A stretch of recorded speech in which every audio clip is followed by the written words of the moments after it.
सबसे पहले हम बात करें RT एक्ट 2009 के बारे में, तो कुल अध्याय इसमें कितने हैं, तो कुल इसमें 7 अध्याय हैं, वो है इसमें RT एक्ट 2009 में, और 7 अध्यायों में कुल 39 धाराओं का उल्लेख है वो किया गया है। लेकिन मूल रूप से जब ये बना था उसमें 38 ही धाराएं थी, लेकिन अब वो कितनी है, 39 धारा और एक अनुसूची है वो इसमें शामिल है। तो ये आप ध्यान रखेंगे कि RT एक्ट 2009 के अंदर 7 अध्याय हैं, 38 धाराएं हैं मूल में, लेकिन अब वर्तमान में कितनी है, 39 है और एक अनुसूची है। तो चलिए अब एक ट्रिक के माध्यम से हम धाराओं को याद करते हैं। तो अध्याय 1 व 2 की महत्वपूर्ण धाराएं ट्रिक के माध्यम से हम याद करेंगे। तो सबसे पहले है धारा नंबर 1। तो धारा 1 के अंतर्गत है वो क्या लिखा हुआ है, तो जो धारा 1 के अंतर्गत टाइटल है यानी शीर्षक है वो लिखे हुए हैं। तो इसकी ट्रिक देखिए कि जब किसी काम की शुरुआत करते हैं तो हम एक टाइटल या शीर्षक से करते हैं। जैसे आज का मैंने वीडियो शुरू किया तो मैंने आपको बताया कि आज का हमारा टॉपिक रहेगा RT एक्ट 2009। तो इस प्रकार से सबसे पहले हम जब किसी काम की शुरुआत करते हैं तो एक टाइटल या शीर्षक से करते हैं, तो ये आप ध्यान रखेंगे। फिर धारा 2, तो धारा 2 के अंतर्गत बहुत सी परिभाषाएं दी हुई हैं अलग अलग, तो इसमें आपको याद कैसे करेंगे हम, तो धारा 2 के अंतर्गत आप इस प्रकार से याद करें कि किसी को भाषण देने के लिए कहा जाता है कि आप स्टेज पर आएं और 2 शब्द कहें।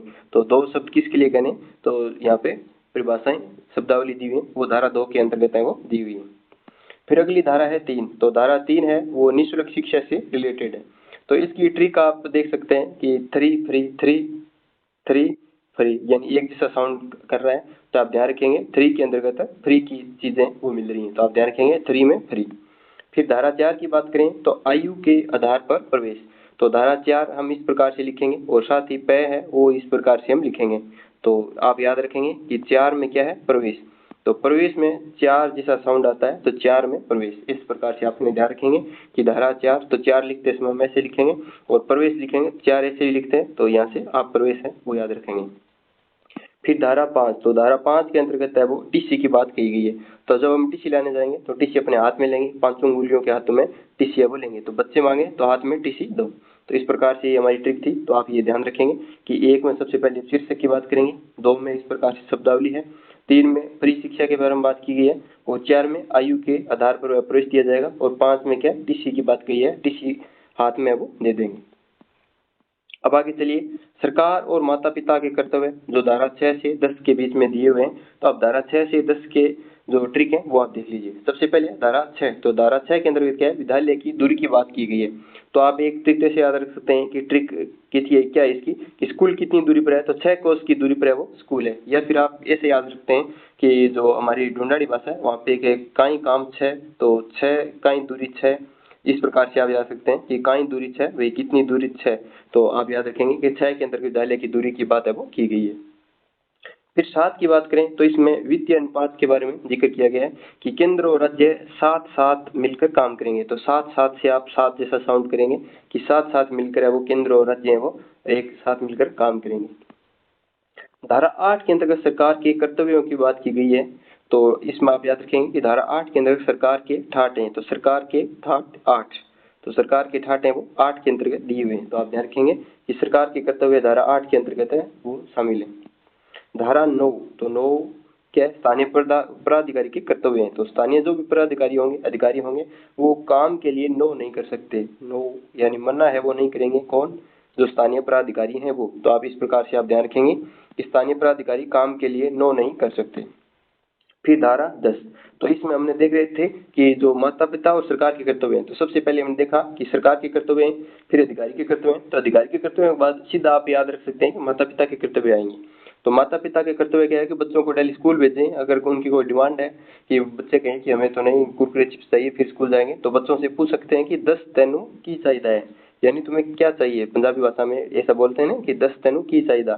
तो आप इस प्रकार से लिंक कर सकते हैं कि माता पिता पूछेंगे अपने बच्चों की स्कूल क्यों नहीं जा रहा है, 10 तेनू की चाहिए है, तो वो कहेगा कि मुझे कुरकुरे चिप्स चाहिए तो अभी स्कूल जाऊंगा। तो इस प्रकार से आप 10 को लिंक करेंगे कि 10 में क्या है, माता पिता के कर्तव्य हैं कि वो बच्चों को पूछे कि आपको क्या चाहिए। फिर आगे बात करें कि छात्रों के अधिकार हैं, वो बात करेंगे कि प्रवेश और अवसर 11 धारा से 15 तक।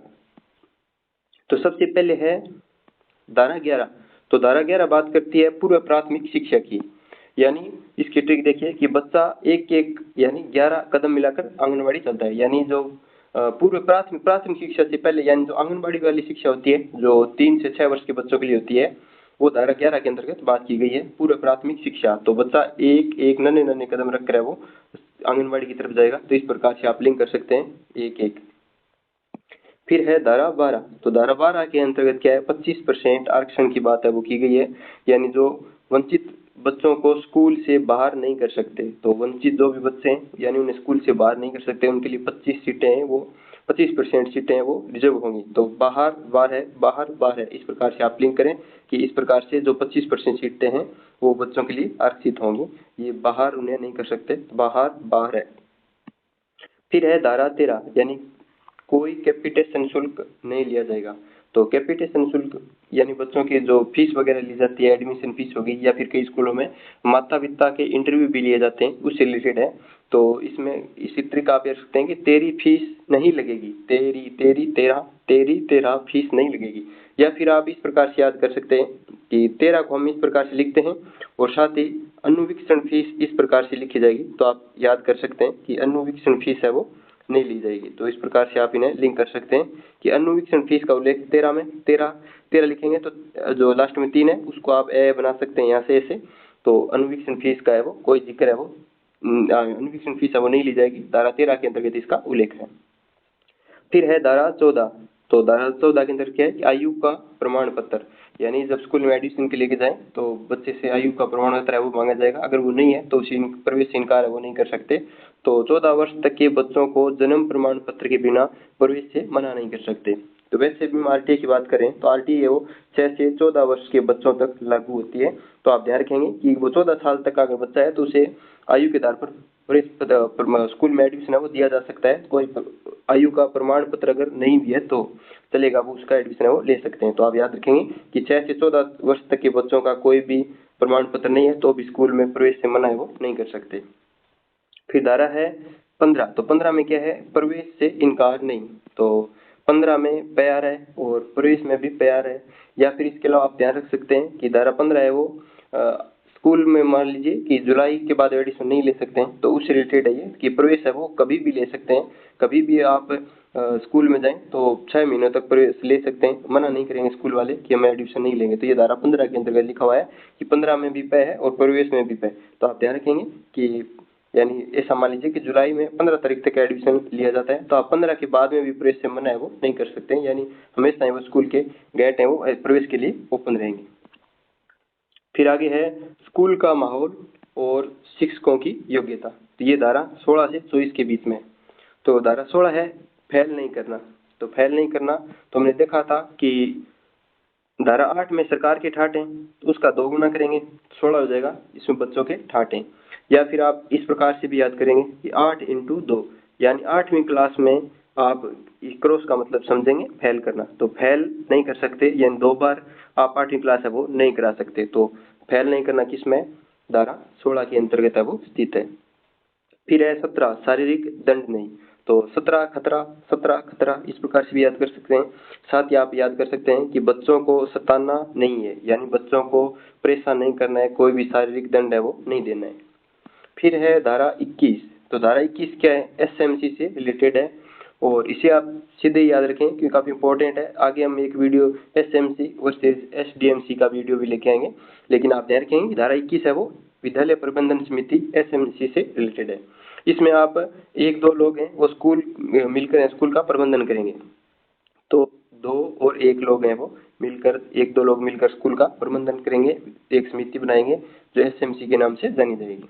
फिर है धारा 23 जो शिक्षकों की योग्यता से रिलेटेड है। तो आप याद रख सकते हैं या फिर आप स्कूल में जाएं अपने बच्चों का एडमिशन करें तो आप पूछ सकते हैं शिक्षक से कि भाई 23 यानी तेरी योग्यता क्या है। तो तेरी योग्यता क्या है 23 हो सकता है। या फिर आप इसे ऐसे भी याद रख सकते हैं, योग्यताओं को एक शब्द अहर्ता भी इनके लिए काम में लिया जाता है, अहर्ता या योग्यता। तो 23 में भी तीनों में ए जैसा साउंड आ रहा है 23 और अहर्ता। तो आप इस प्रकार से भी लिंक कर सकते हैं कि 23 में शिक्षकों की योग्यता है।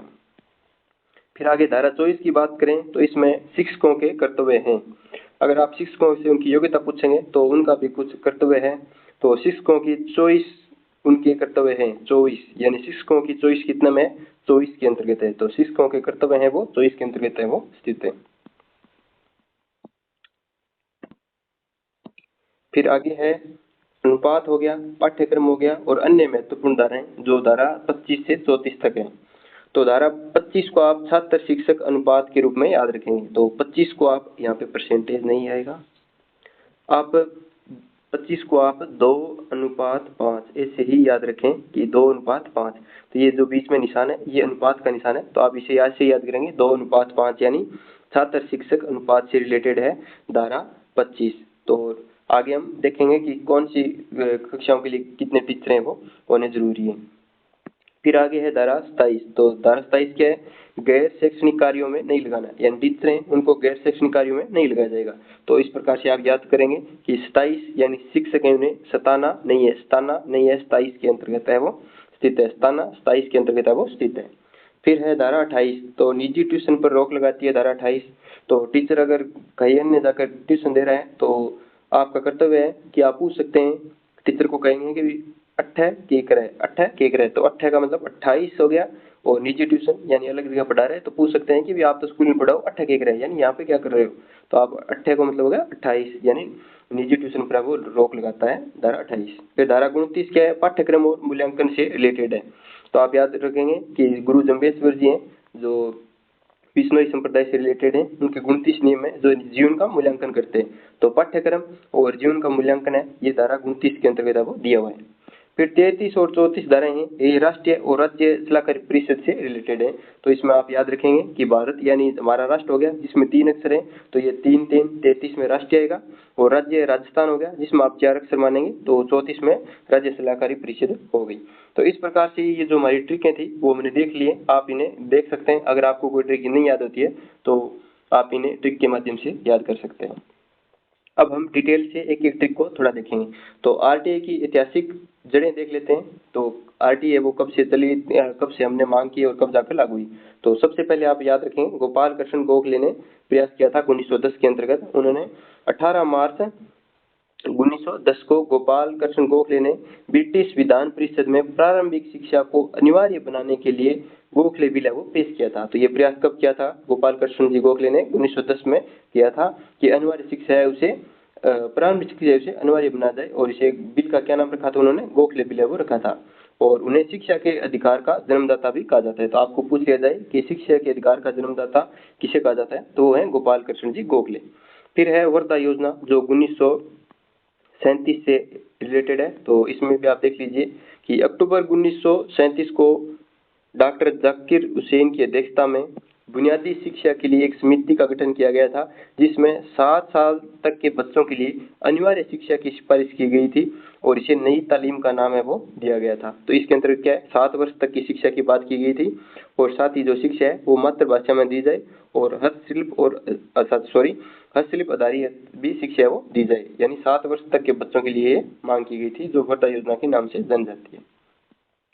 फिर आगे हम बात करें कि आरटीई का जो संवैधानिक सफर है वो किस प्रकार से रहा और राज्य सूची से मौलिक अधिकार तक है वो, पहले ये आरटीई शिक्षा है वो राज्य सूची का विषय था, अब मौलिक अधिकार तक है वो किस प्रकार से है। तो आप देख लीजिए कि 1976 में क्या हुआ कि 42वें संविधान संशोधन के तहत शिक्षा है उसे समवर्ती सूची में स्थानांतरित कर दिया गया।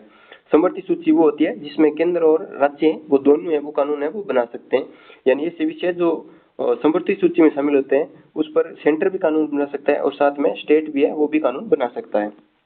फिर आगे 1990 में क्या हुआ कि थाईलैंड में सभी के लिए शिक्षा सम्मेलन राममूर्ति समिति ने पहला आधिकारिक दस्तावेज प्रस्तुत किया, यानी ये जो सभी के लिए शिक्षा का सम्मेलन है ये कहाँ हुआ था, थाईलैंड में हुआ था। और जो राममूर्ति समिति है इसने पहला आधिकारिक दस्तावेज है वो भी प्रस्तुत किया था, कब, 1990 में। फिर 1992 में आगे क्या हुआ कि यूएनओ है बाल अधिकार चार्टर जिस पर भारत है वो 135वां साइन करने वाला देश बना था। तो आप याद रखेंगे कि 1992 में यूएनओ का जो बाल अधिकार चार्टर है उस पर भारत है इसने साइन किए थे और ये विश्व का 135वां देश है वो बना था। फिर आगे हम 1993 में बात करें तो उन्नीकृष्णन बनाम आंध्र प्रदेश एक मामला था, सुप्रीम कोर्ट में कहा कि शिक्षा है वो अनुच्छेद 21 के तहत एक मौलिक अधिकार है। तो आप याद रखेंगे कि शिक्षा को मौलिक अधिकार है वो सुप्रीम कोर्ट ने कब कहा था, किस केस में कहा था, तो 1993 में उन्नीकृष्णन बनाम आंध्र प्रदेश केस में कहा था कि अनुच्छेद 21 के तहत है वो जो शिक्षा है उसे ग्रहण करना एक मौलिक अधिकार है। फिर आता है 86वां संविधान संशोधन 2002, तो ये आपको याद रखना है और ये एक ऐतिहासिक कदम था। तो इस संशोधन ने संविधान के भाग 3 में यानी भाग 3 में शिक्षा को एक मौलिक अधिकार के रूप में शामिल किया था। तो आपको याद रखना है कि मौलिक अधिकार कितने में, भाग 3 में है, और जो 86वां संविधान संशोधन 2002 में हुआ था, इसमें जो शिक्षा है उसको एक मौलिक अधिकार के रूप में शामिल किया था। और कितना अनुच्छेद है, तो अनुच्छेद भी आप ध्यान रखेंगे, अनुच्छेद 21A, तो अनुच्छेद 21A है वो जोड़ा गया और इसे शिक्षा का एक मौलिक अधिकार है वो 21A के अंतर्गत है वो स्थित है। और ये 6 से 14 वर्ष के आयु के जो भी बच्चे हैं उनके लिए शिक्षा को एक मौलिक अधिकार है वो बना दिया गया है। तो आप याद रखेंगे 6 से 14 वर्ष के बच्चों के लिए। और लास्ट में आप देखें कि इसने सरकार पर 6 से 14 वर्ष के प्रत्येक बच्चे को मुफ्त एवं अनिवार्य शिक्षा प्रदान करने की कानूनी बाध्यता डाल दी और शिक्षा का अधिकार अधिनियम 2009 जो बनाए वो इसी के कानूनी आधार पर बनाए। तो आप याद रखेंगे कि अनुच्छेद जो 21A है और ये 86वें संविधान संशोधन 2002 के तहत जोड़ा गया था और ये 6 से 14 वर्ष के बच्चों के लिए, और बाद में जो शिक्षा का अधिकार 2009 बनाए ये इसका आधार था। फिर हम देख लेते हैं कि RT एक्ट 2009 है वो बिल से लेकर कानून कैसे बना था, कब कब किस जगह से पास हुआ था। तो एक विधायी यात्रा है ये। तो देख लीजिए कि 20 जुलाई 2009 को राज्यसभा में पारित हुआ था, लेकिन कुछ विधेयक राज्यसभा में पारित होते हैं और कुछ पहले हैं वो लोकसभा में रखे जाते हैं, लेकिन नॉर्मली हम पढ़ते हैं कि लोकसभा में पहले रखा जाता है, लेकिन आप याद रखेंगे कि जो RT एक्ट है ये राज्यसभा में पहले रखा गया। तो आप याद रखेंगे कि 20 जुलाई 2009 को राज्यसभा में रखा गया और उसके बाद 4 अगस्त 2009 को ये लोकसभा से पारित हो गया था। तो राज्यसभा से 20 जुलाई 2009 को पारित हुआ और उसके बाद लोकसभा से ये 4 अगस्त 2009 को पारित हुआ। और राष्ट्रपति जी हैं उन्होंने 26 अगस्त 2009 को राष्ट्रपति जी ने साइन कर दिए थे। तो आप याद रखेंगे कि राष्ट्रपति जी ने साइन कब किए, 26 अगस्त 2009 को। और उसके बाद गजट में ये प्रकाशन कब हुआ था, तो 27 अगस्त 2009 को गजट में प्रकाशन है वो RT एक्ट 2009 का कर दिया गया और इसे 1 अप्रैल 2010 से लागू कर दिया गया। जम्मू कश्मीर को छोड़कर पूरे भारत में लागू हुआ था, लेकिन जो धारा 370 हटने के बाद अब ये पूरे भारत में लागू है। और साथ में आप ये भी याद रखें कि ये भारतीय गणराज्य में 60वें वर्ष का 35वां अधिनियम था। तो ये आप देखेंगे भारतीय गणराज्य का 60वें वर्ष यानी जब से संविधान लागू हुआ था उस वर्ष के ये 60वें वर्ष में पारित हुआ था और ये 35वां अधिनियम था। अब हम देखें कि अधिनियम की संरचना, अध्याय और धाराएं और उनमें संशोधन है वो किस प्रकार से हुआ है। तो अध्याय तो हमने देख ली, कुल 7 अध्याय हैं। धाराओं की बात करें तो मूल रूप से 38 धाराएं थी, लेकिन वर्तमान में कितने 39 हैं और एक अनुसूची है वो शामिल है। अब संशोधन की बात करें तो समय के साथ कुछ संशोधन हुए 2012 के अंतर्गत है वो धारा 1, 2, 3 और 21, 22, 25 में संशोधन हुआ और धारा 39 भी जोड़ी गई। तो आपको पूछ ले कि धारा 39 है वो कब जोड़ी गई, तो आप याद रखेंगे कि 2012 के अंतर्गत धारा 39 है वो जोड़ी गई। साथ ही निःशक्त बालकों यानी CWSN को भी शामिल किया गया 2012 के अंतर्गत।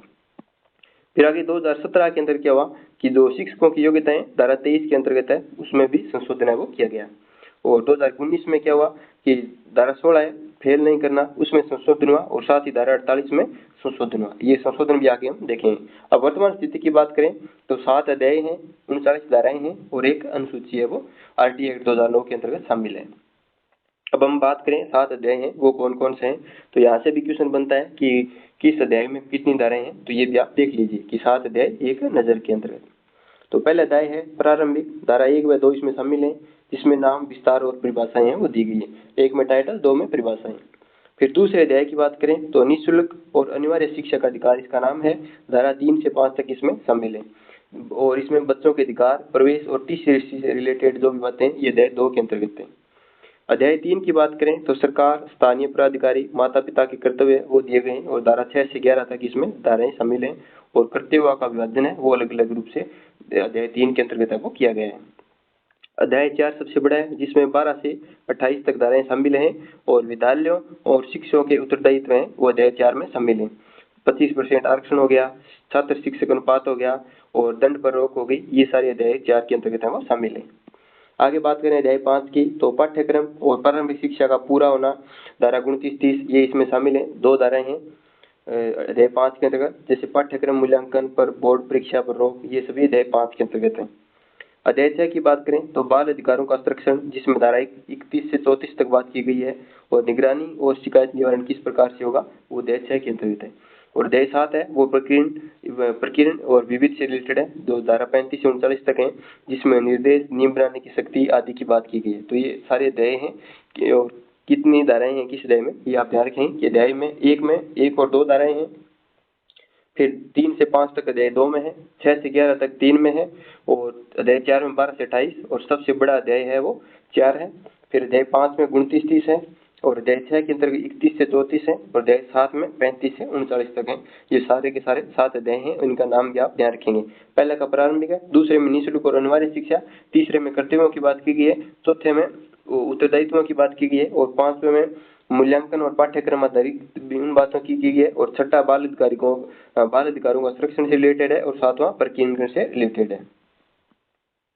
अब हम कुछ धाराओं को देख लेते हैं। तो विद्यालयों के उत्तरदायित्व आरक्षण एवं शुल्क की बात करें तो धारा 12 है, ये निजी स्कूलों की जिम्मेदारी। हमने देखा था कि धारा 12 कहती है कि 25% जो सीटें हैं वो अलाभित और दुर्लभ वर्ग के बच्चों के लिए पहली कक्षा में 25% सीटें आरक्षित और निःशुल्क रहेंगी। तो 25% सीटों का उल्लेख कहाँ पे किया गया, ये धारा 12 के अंतर्गत वो किया गया है। और यह प्रावधान निजी स्कूलों में पूर्व प्राथमिक शिक्षा यानी 3 से 6 वर्ष पर भी लागू होता है। तो आप याद रखेंगे धारा 12 25% सीटों के बारे में बात करती है, जो अलाभित और दुर्लभ वर्ग के बच्चे हैं उनके लिए इतनी सीटें वो रिजर्व रहेंगी।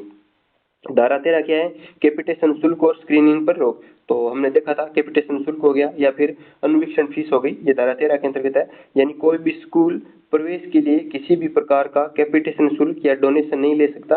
साथ ही बच्चों या माता पिता के चयन के लिए कोई स्क्रीनिंग प्रक्रिया वो नहीं अपनाएगा, यानी माता पिता के इंटरव्यू वगैरह भी लिए जाते हैं, तो ऐसी कोई भी प्रक्रिया वो नहीं अपनाई जाएगी।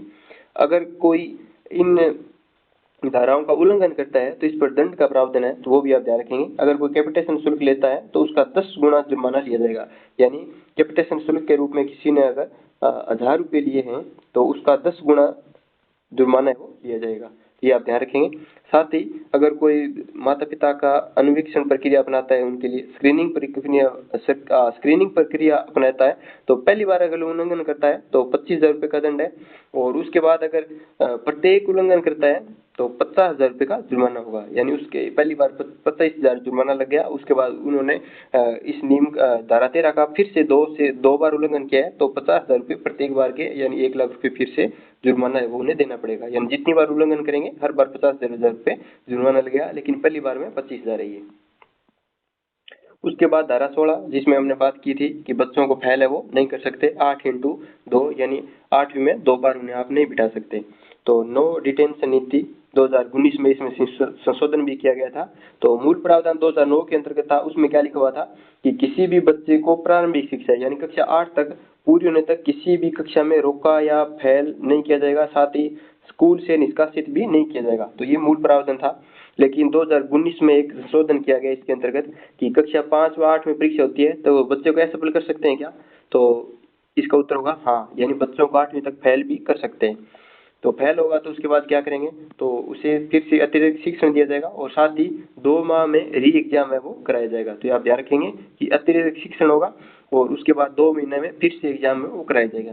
तो अब फिर से सवाल आता है कि 2 माह में अगर फिर से परीक्षा दी, अगर फिर से पास नहीं हुआ तो क्या फिर से फेल कर सकते हैं, तो हाँ, उसे फिर से भी फेल कर सकते हैं। यानी रोकने की अनुमति है वो 2019 में दी गई है, यानी 5वीं और 8वीं क्लास में फेल है वो कर सकते हैं। साथ ही आप याद रखेंगे कि राज्यों की नीति में बदलाव का अधिकार दिया गया है, और यदि छात्र पुनः परीक्षा में भी असफल रहता है तो सरकार स्कूल को छात्रों को रोकने की अनुमति दे सकती है। यानी री एग्जाम होता है उसमें फेल होता है तो सरकार अनुमति देती है कि आप उसे रोक सकते हैं। लेकिन आप एक बात ये नोट जरूर करेंगे कि हमने यहाँ पे देखा था कि फेल या रोका नहीं जाएगा, साथ ही स्कूल से निष्कासित नहीं किया जाएगा, तो इसमें कोई बदलाव नहीं है। यानी प्रारंभिक शिक्षा पूरी होने तक किसी को निकाला नहीं जाएगा, यानी जो ये रूल है निष्कासित नहीं किया जाएगा, ये तो इसमें कोई संशोधन नहीं है। यानी निष्कासित तो अब भी नहीं कर सकते, लेकिन फेल है वो कर सकते हैं, यानी कक्षा में रोक सकते हैं। ये 2019 में संशोधन हुआ था। आप याद रखेंगे कि अतिरिक्त शिक्षण और 2 माह में पुनः परीक्षा का होगी यहाँ पे, तो ये भी क्वेश्चन पूछ सकता है कि पुनः परीक्षा कितने माह में होगी, तो 2 माह में होगी। फिर है अधिनियम का दायरा और न्यूनतम संदर्भ, ये भी देख लीजिए कि ये अधिनियम कहाँ लागू नहीं होता, तो कुछ जगह पे ये अधिनियम है ये लागू नहीं होता है। तो धारा 1(4) और 1(5) के अनुसार ये अधिनियम कहाँ पे लागू नहीं होता है, याद रखेंगे आप, मदरसा, वैदिक पाठशाला और मुख्य रूप से धार्मिक शिक्षा प्रदान करने वाले अन्य संस्थानों पर लागू नहीं होगा।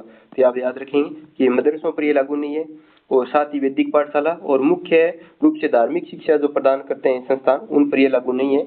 और ये अनुच्छेद 29 और 30 जो किन से रिलेटेड है, अल्पसंख्यकों के अधिकारों से रिलेटेड है, उनके अधीन है। तो आप याद रखेंगे कि ये मदरसों पर, साथ ही जो वैदिक शिक्षा दी जाती है वहाँ पे, और इसके अलावा मुख्य रूप से धार्मिक शिक्षा प्रदान करने वाले जो संस्थान है उन पर आरटीई एक्ट 2009 है वो लागू नहीं होता है। फिर नवीनतम संदर्भ आरटीआई रूल 2010 में संशोधन। तो भारतीय सरकार ने आरटीआई नियमों में संशोधन किया जो राज्य को कक्षा 5 से 8 में परीक्षा आयोजित करने और असफल होने पर छात्रों को रोकने के नियम बनाने की शक्ति है पुष्ट करता है। तो हमने ये देखा था कि 5वीं 8वीं में फेल कर सकते हैं यानी रोक सकते हैं, और 2 माह में फिर से एग्जाम होगा, अगर फिर से फेल होते हैं तो फिर से हम फेल कर सकते हैं।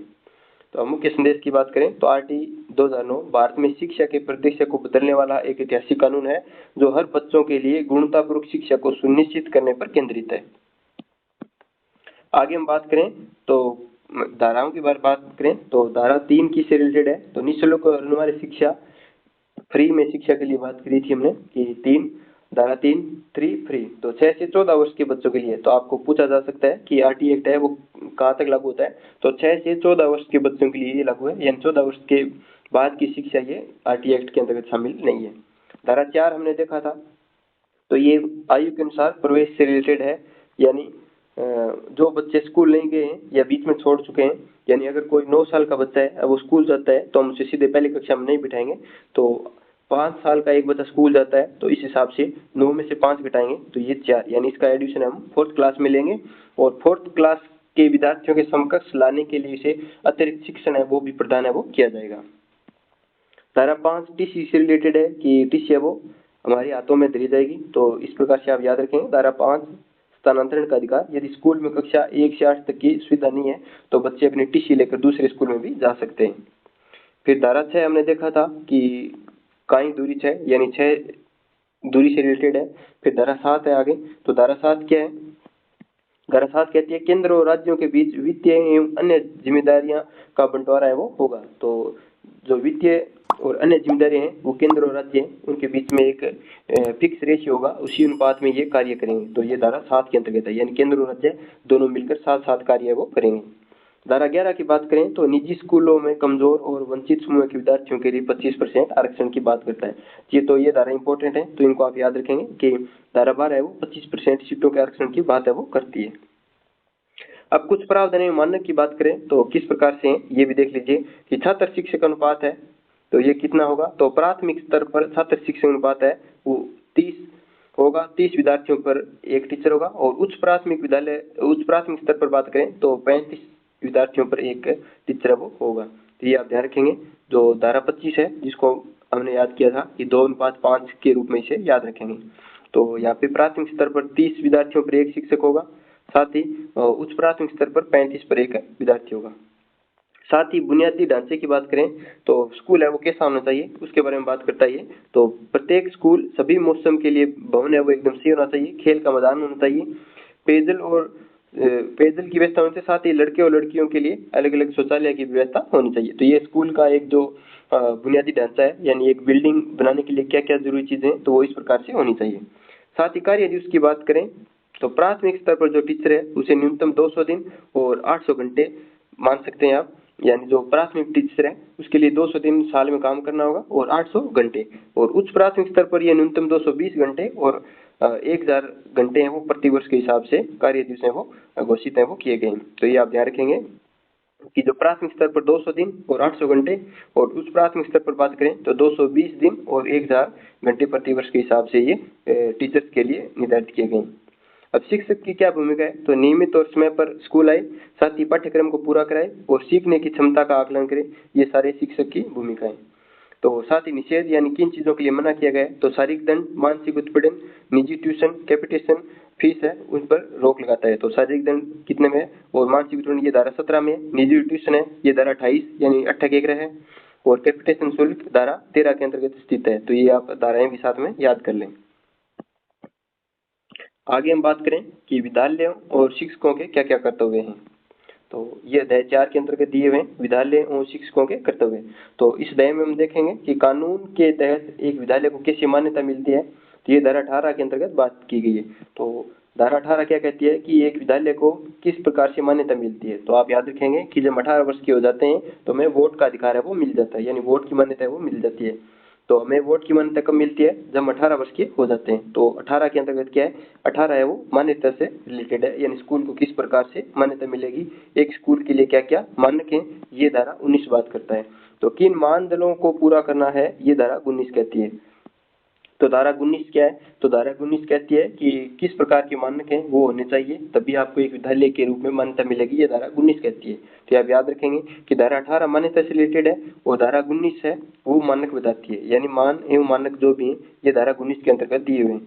साथ ही धारा 17 की बात करें तो ये शारीरिक दंड और मानसिक उत्पीड़न का प्रतिषेध, यानी बच्चों को कोई खतरा है वो नहीं होना चाहिए। 17 यानी खतरा, कोई भी खतरा नहीं हो, बच्चों को आप दंड नहीं दे सकते, साथ ही उसे आप कोई मानसिक उत्पीड़न यानी आप उसे कोई ऐसा शब्द नहीं कह सकते जिससे कि उसे मानसिक रूप से प्रताड़ना झेलनी पड़े। तो आप ये 17 के अंतर्गत वो किया बात है वो कही गई है। तो आप याद रखेंगे कि 17 में क्या है, दंड है, यानी जो खतरा है 17 के अंतर्गत है। 18 में वोट की मान्यता आपको मिलेगी, तो स्कूल की मान्यता 18 में, और किस प्रकार से मिलेगी ये 19 के अंतर्गत बात है वो की गई है। आगे हम बात करें कि मान्यता अगर कोई नहीं लेता है, मान्यता के बिना विद्यालय चलाने का प्रतिबंध 18 के अंतर्गत कुछ प्रावधान है जिनसे आपको जुर्माना भी देना पड़ सकता है। तो इस कानून के लागू होने के बाद कोई भी विद्यालय बिना सरकार की पूर्व अनुमति और मान्यता प्रमाण पत्र की स्थापित या संचालित है वो नहीं कर सकता, यानी आपको सरकार से एक प्रमाण पत्र लेना पड़ेगा, उसके बाद आप स्कूल संचालित कर सकते हैं। अगर आप ऐसा नहीं करते हैं तो आप पर इसका उल्लंघन करने के लिए दंड लगाया जा सकता है। तो बिना मान्यता के स्कूल चलाने पर 1 लाख रुपए तक का जुर्माना है वो लग सकता है। तो आप याद रखेंगे कि अगर कोई बिना मान्यता के स्कूल चलाता है तो उस पर 1 लाख रुपए का दंड लगाया जा सकता है। साथ ही अगर दंड लगाने के बाद भी वो स्कूल चलाता है तो प्रतिदिन के हिसाब से 10,000 रुपए का अतिरिक्त जुर्माना लगेगा, यानी पहली बार में दंड है वो 1 लाख रुपए का लगाया जाएगा। उसके बाद भी अगर किसी ने स्कूल बंद नहीं किया और 5 दिन स्कूल और चला लिया तो प्रतिदिन के हिसाब से 10,000 रुपए जुर्माना लगाना पड़ेगा, यानी उसे 50,000 रुपए हैं वो और देने पड़ेंगे। आगे हैं विद्यालय के मान और मानक। तो धारा 19 किस रिलेटेड है कि विद्यालय आपको मान्यता चाहिए तो किस प्रकार के मान एवं मानक है। तो किसी भी विद्यालय को धारा 18 के तहत मान्यता तब तक नहीं मिलती है जब तक वह अनुसूची में निर्धारित मान एवं मानकों को पूरा नहीं करता है। तो कुछ मानक हैं वो होने चाहिए तभी आपको विद्यालय की मान्यता मिलेगी, ये धारा 19 के अंतर्गत कहा गया है। कानून लागू होने से पहले स्थापित विद्यालयों को यह मानक 3 वर्ष के भीतर अपने खर्च पूरे करने होंगे, यानी जब ये कानून लागू हुआ था, RT एक्ट 2009 लागू हुआ था, उसमें कुछ विद्यालय चल रहे थे तो उन्हें 3 वर्ष का टाइम दिया गया था कि 3 वर्ष के भीतर जो भी मानक है आप पूरे कर लीजिए। साथ ही समय सीमा में मानक पूरे न करने पर मान्यता वापस ले ली जाएगी और धारा 18 के अनुसार जुर्माना भी लगाया जाएगा। तो ये जो लागू हुआ था उसमें ये बात कही गई थी जो विद्यालय चल रहे थे उन्हें। फिर है संशोधन शक्ति और सामुदायिक भागीदारी। तो धारा 20 है वो अनुसूची में संशोधन से रिलेटेड है। तो आप याद रखेंगे धारा 20 है वो संशोधन से रिलेटेड है। तो केंद्र सरकार को अधिसूचना द्वारा अनुसूची में संशोधन करने एवं जोड़ने हटाने की शक्ति है वो दी गई है। तो आप याद रखेंगे कि धारा 18 मान्यता से रिलेटेड है और धारा 19 है वो मान एवं मानकों से रिलेटेड है। तो धारा 20 है वो कहती है कि जो धारा 19 में जो मान एवं मानक दिए गए हैं उनमें केंद्र सरकार है वो कोई भी अधिसूचना जारी करके उन्हें बदल सकती है या संशोधन कर सकती है, उन्हें हटा सकती है। तो आप याद रखेंगे कि 19 में जो मान एवं मानक दिए गए हैं आगे 20 में कहा गया है कि उनमें संशोधन है वो केंद्र सरकार कर सकती है। धारा 20 की बात करें तो 2-1 लोग मिलकर है वो स्कूल के लिए एक प्रबंधन समिति बनाएंगे। तो धारा 21 SMC से रिलेटेड है और साथ ही SMC के बारे में एक डिटेल वीडियो में चर्चा करेंगे। मैं यहाँ पे थोड़ी बात करूंगा SMC की। तो इसमें 3/4 सदस्य हैं वो क्या होंगे, बच्चों के माता पिता होंगे। तो आप याद रखें कम से कम 75% या 3/4 सदस्य माता पिता एवं शिक्षक हो गए। साथ ही 50% सदस्य हैं वो महिलाएं होंगी SMC के अंतर्गत। फिर है धारा 22 जो विद्यालय विकास योजना से रिलेटेड है। तो विद्यालय विकास योजना और साथ ही हम शिक्षकों की नियुक्ति हेतु जो भी योग्यताएं अर्हताएं हैं वो 23 के अंतर्गत दी हुई हैं, यानी तेरी क्या योग्यताएं हैं 23। तो धारा 22 क्या कहती है, विद्यालय विकास योजना। तो हमने देखा था कि धारा 21 के तहत गठित SMC है वो विद्यालय के लिए एक विद्यालय विकास योजना है वो तैयार करेगी। यानी दो एक लोग मिलेंगे तो एसएमसी बनेगी, फिर दो एक लोग मिलकर वो एसएमसी क्यों बनाएंगे, ताकि विद्यालय विकास योजना है उसे तैयार किया जा सके। तो ये धारा 22 कहती है कि विद्यालय विकास योजना है वो बनाई जाएगी। धारा 23 क्या है, तो शिक्षकों के लिए न्यूनतम योग्यताएं हैं वो धारा 23 के अंतर्गत बात की गई है। तो शिक्षक के रूप में नियुक्ति के लिए केंद्र सरकार द्वारा अधिकृत शैक्षणिक प्राधिकारी, यानी ये केंद्र सरकार के द्वारा अधिकृत शैक्षणिक प्राधिकारी है, जैसे एनसीटीसी हो गई, द्वारा निर्धारित न्यूनतम योग्यताएं आवश्यक हैं। यानी एनसीटी जो भी शिक्षक बनने के लिए योग्यताएं उन्होंने एक क्राइटेरिया बना रखा है, वो योग्यताएं होनी चाहिए, तभी आप शिक्षक बनने के लिए योग्य होंगे। और एनसीटीसी को 23 अगस्त 2010 से अधिकृत किया गया था, जो एक शैक्षणिक प्राधिकार संस्था के रूप में इसे बनाया गया था। आगे हम बात करें जो धारा 23 है, योग्यता प्राप्त करने की समय सीमा है, उसमें भी संशोधन है वो किया गया है। तो मूल प्रावधान हुआ था उसमें कानून लागू होने के समय कार्यरत अपात्र जो भी शिक्षक थे उन्हें कहा गया कि 5 वर्ष के भीतर आप है जो योग्यता है वो निर्धारित कर लीजिए। और साथ ही एक महत्वपूर्ण संशोधन हुआ था, तो भारत सरकार के आदेश से 17 अक्टूबर 2017 को ये संशोधन हुआ था। इसके अनुसार कहा गया कि इस अवधि को 5 वर्ष के स्थान पर 9 वर्ष है वो बढ़ा जाए। यानी जो अपात्र शिक्षक हैं वो 5 वर्ष के भीतर योग्यता की बात कही गई थी, अब उसे बढ़ाकर 2017 में 9 वर्ष कर दिया है। तो 9 वर्ष के अंदर है वो जिन भी शिक्षकों के पास योग्यता नहीं है वो अर्जित है वो कर सकते हैं। फिर आगे बात करें तो शिक्षकों के कर्तव्य से रिलेटेड है चॉइस, यानी शिक्षकों पर क्या क्या चॉइस है, क्या क्या कर्तव्य हैं, क्या क्या उत्तरदायित्व हैं, ये धारा चॉइस के अंतर्गत बात की गई है। तो विद्यालय में शिक्षक है वो नियमित रूप से आए और समय पर विद्यालय आए और पाठ्यक्रम को समय पर पूरा कराएं और संचालित पूरा कराना। साथ ही प्रत्येक बच्चे की सीखने की क्षमता का आकलन करना, आवश्यकता अनुसार अतिरिक्त शिक्षण प्रदान करना, साथ ही अभिभावकों के साथ नियमित बैठकें करना और प्रगति के उन्हें जो बच्चों की प्रगति है उसे अवगत कराना और सरकार द्वारा सौंपे गए अन्य शैक्षिक कार्यों को पूरा करना। ये शिक्षकों के कर्तव्य हैं, ये आप सभी को बताइए। आगे हम बात करें धारा 25 की, तो धारा 25 2:5 यानी छात्र शिक्षा अनुपात की बात करते हैं। ये 2:5, तो आप इस प्रकार से याद रखेंगे तो आपको याद रह जाएगा। तो ये अधिनियम लागू होने के 6 माह के भीतर प्रत्येक विद्यालय को अनुसूची में निर्धारित छात्र शिक्षक अनुपात बनाए रखना होगा। यानी जब ये कानून लागू हुआ था उसमें कहा गया था कि 6 माह के अंदर है तो जो भी क्राइटेरिया है छात्र शिक्षक अनुपात है, यानी जितने बच्चे हैं आपके पास उसके हिसाब से आपके पास स्कूल में टीचर होने चाहिए, ये बात है वो धारा 25 का था। तो 2012 में इसमें संशोधन हुआ था और इस अनुपात को प्राप्त करने के लिए न्यूनतम सीमा है वो 3 वर्ष है वो कर दी गई थी। यानी जिसमें ये लागू हुआ था उसमें कहा कि 6 माह के अंदर है आप है वो इन क्राइटेरिया को पूरा करें। बाद में 2012 में संशोधन किया और कहा कि अब आप 3 वर्ष के अंतर्गत है वो छात्र शिक्षक अनुपात को पूरा करेंगे। साथ ही शिक्षकों को ऐसे विद्यालय में तैनात नहीं किया जाएगा जहां छात्र शिक्षक अनुपात पहले से ही मानक से अधिक हो। यानी ऐसा स्कूल जहाँ पे जितने बच्चे हैं उस हिसाब से टीचर हैं तो उस जगह पे और टीचर हैं वो नहीं लगाए जाएंगे। फिर आगे हम बात करें शिक्षकों के बारे में, ये धाराएं हैं। तो पद रिक्त हो गए, कार्य हो गए और निजी ट्यूशन पर रोक, तो ये शिक्षकों से रिलेटेड है वो धाराएं हैं। तो आप याद रखेंगे इन तीनों धाराओं को एक साथ याद रखेंगे आप, 26, 27 और 28। तो ये पद रिक्ति यानी रिक्तियों को भरना, तो जितने भी कुल स्वीकृत पद होंगे उससे 10% से अधिक पद है वो रिक्त नहीं रखे जा सकेंगे। तो आपको याद रखना है कि धारा 26 कहती है कि एक स्कूल में जितने भी स्वीकृत पद हैं उसके 10% से अधिक पद है वो रिक्त नहीं होने चाहिए। धारा 27 यानी शिक्षकों को सताना नहीं है, तो गैर शैक्षणिक कार्यों पर रोक लगाती है धारा 27 से। तो इसमें क्या कहा गया है तो कि शिक्षकों को गैर शैक्षणिक कार्यों में नहीं लगाया जाएगा, लेकिन कुछ अपवाद हैं जैसे जनगणना हो गई, आपदा राहत हो गई और चुनाव हो गए, इन कार्यों में शिक्षकों की ड्यूटियां वो लगाई जा सकती है। फिर धारा 28 निजी ट्यूशन पर रोक, यानी 28 के ग्रह 28 के ग्रह है, यानी कोई भी शिक्षक निजी ट्यूशन या निजी शिक्षण गतिविधियों में संलग्न है वो नहीं होगा।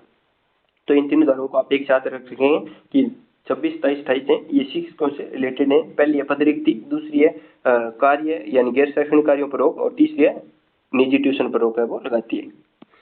फिर धारा अध्याय 5 की बात करें तो पाठ्यक्रम और मूल्यांकन प्रक्रिया से रिलेटेड है ये। धारा 29 कहती है कि पाठ्यक्रम और मूल्यांकन, तो इसके लिए एक संस्था बनाई गई है। तो पाठ्यक्रम और मूल्यांकन प्रक्रिया शैक्षणिक प्राधिकारी द्वारा निर्धारित की जाएगी। तो शैक्षणिक प्राधिकारी जो भी होगा उसके द्वारा पाठ्यक्रम होगा और मूल्यांकन जो भी प्रक्रिया होगी वो निर्धारित की जाएगी।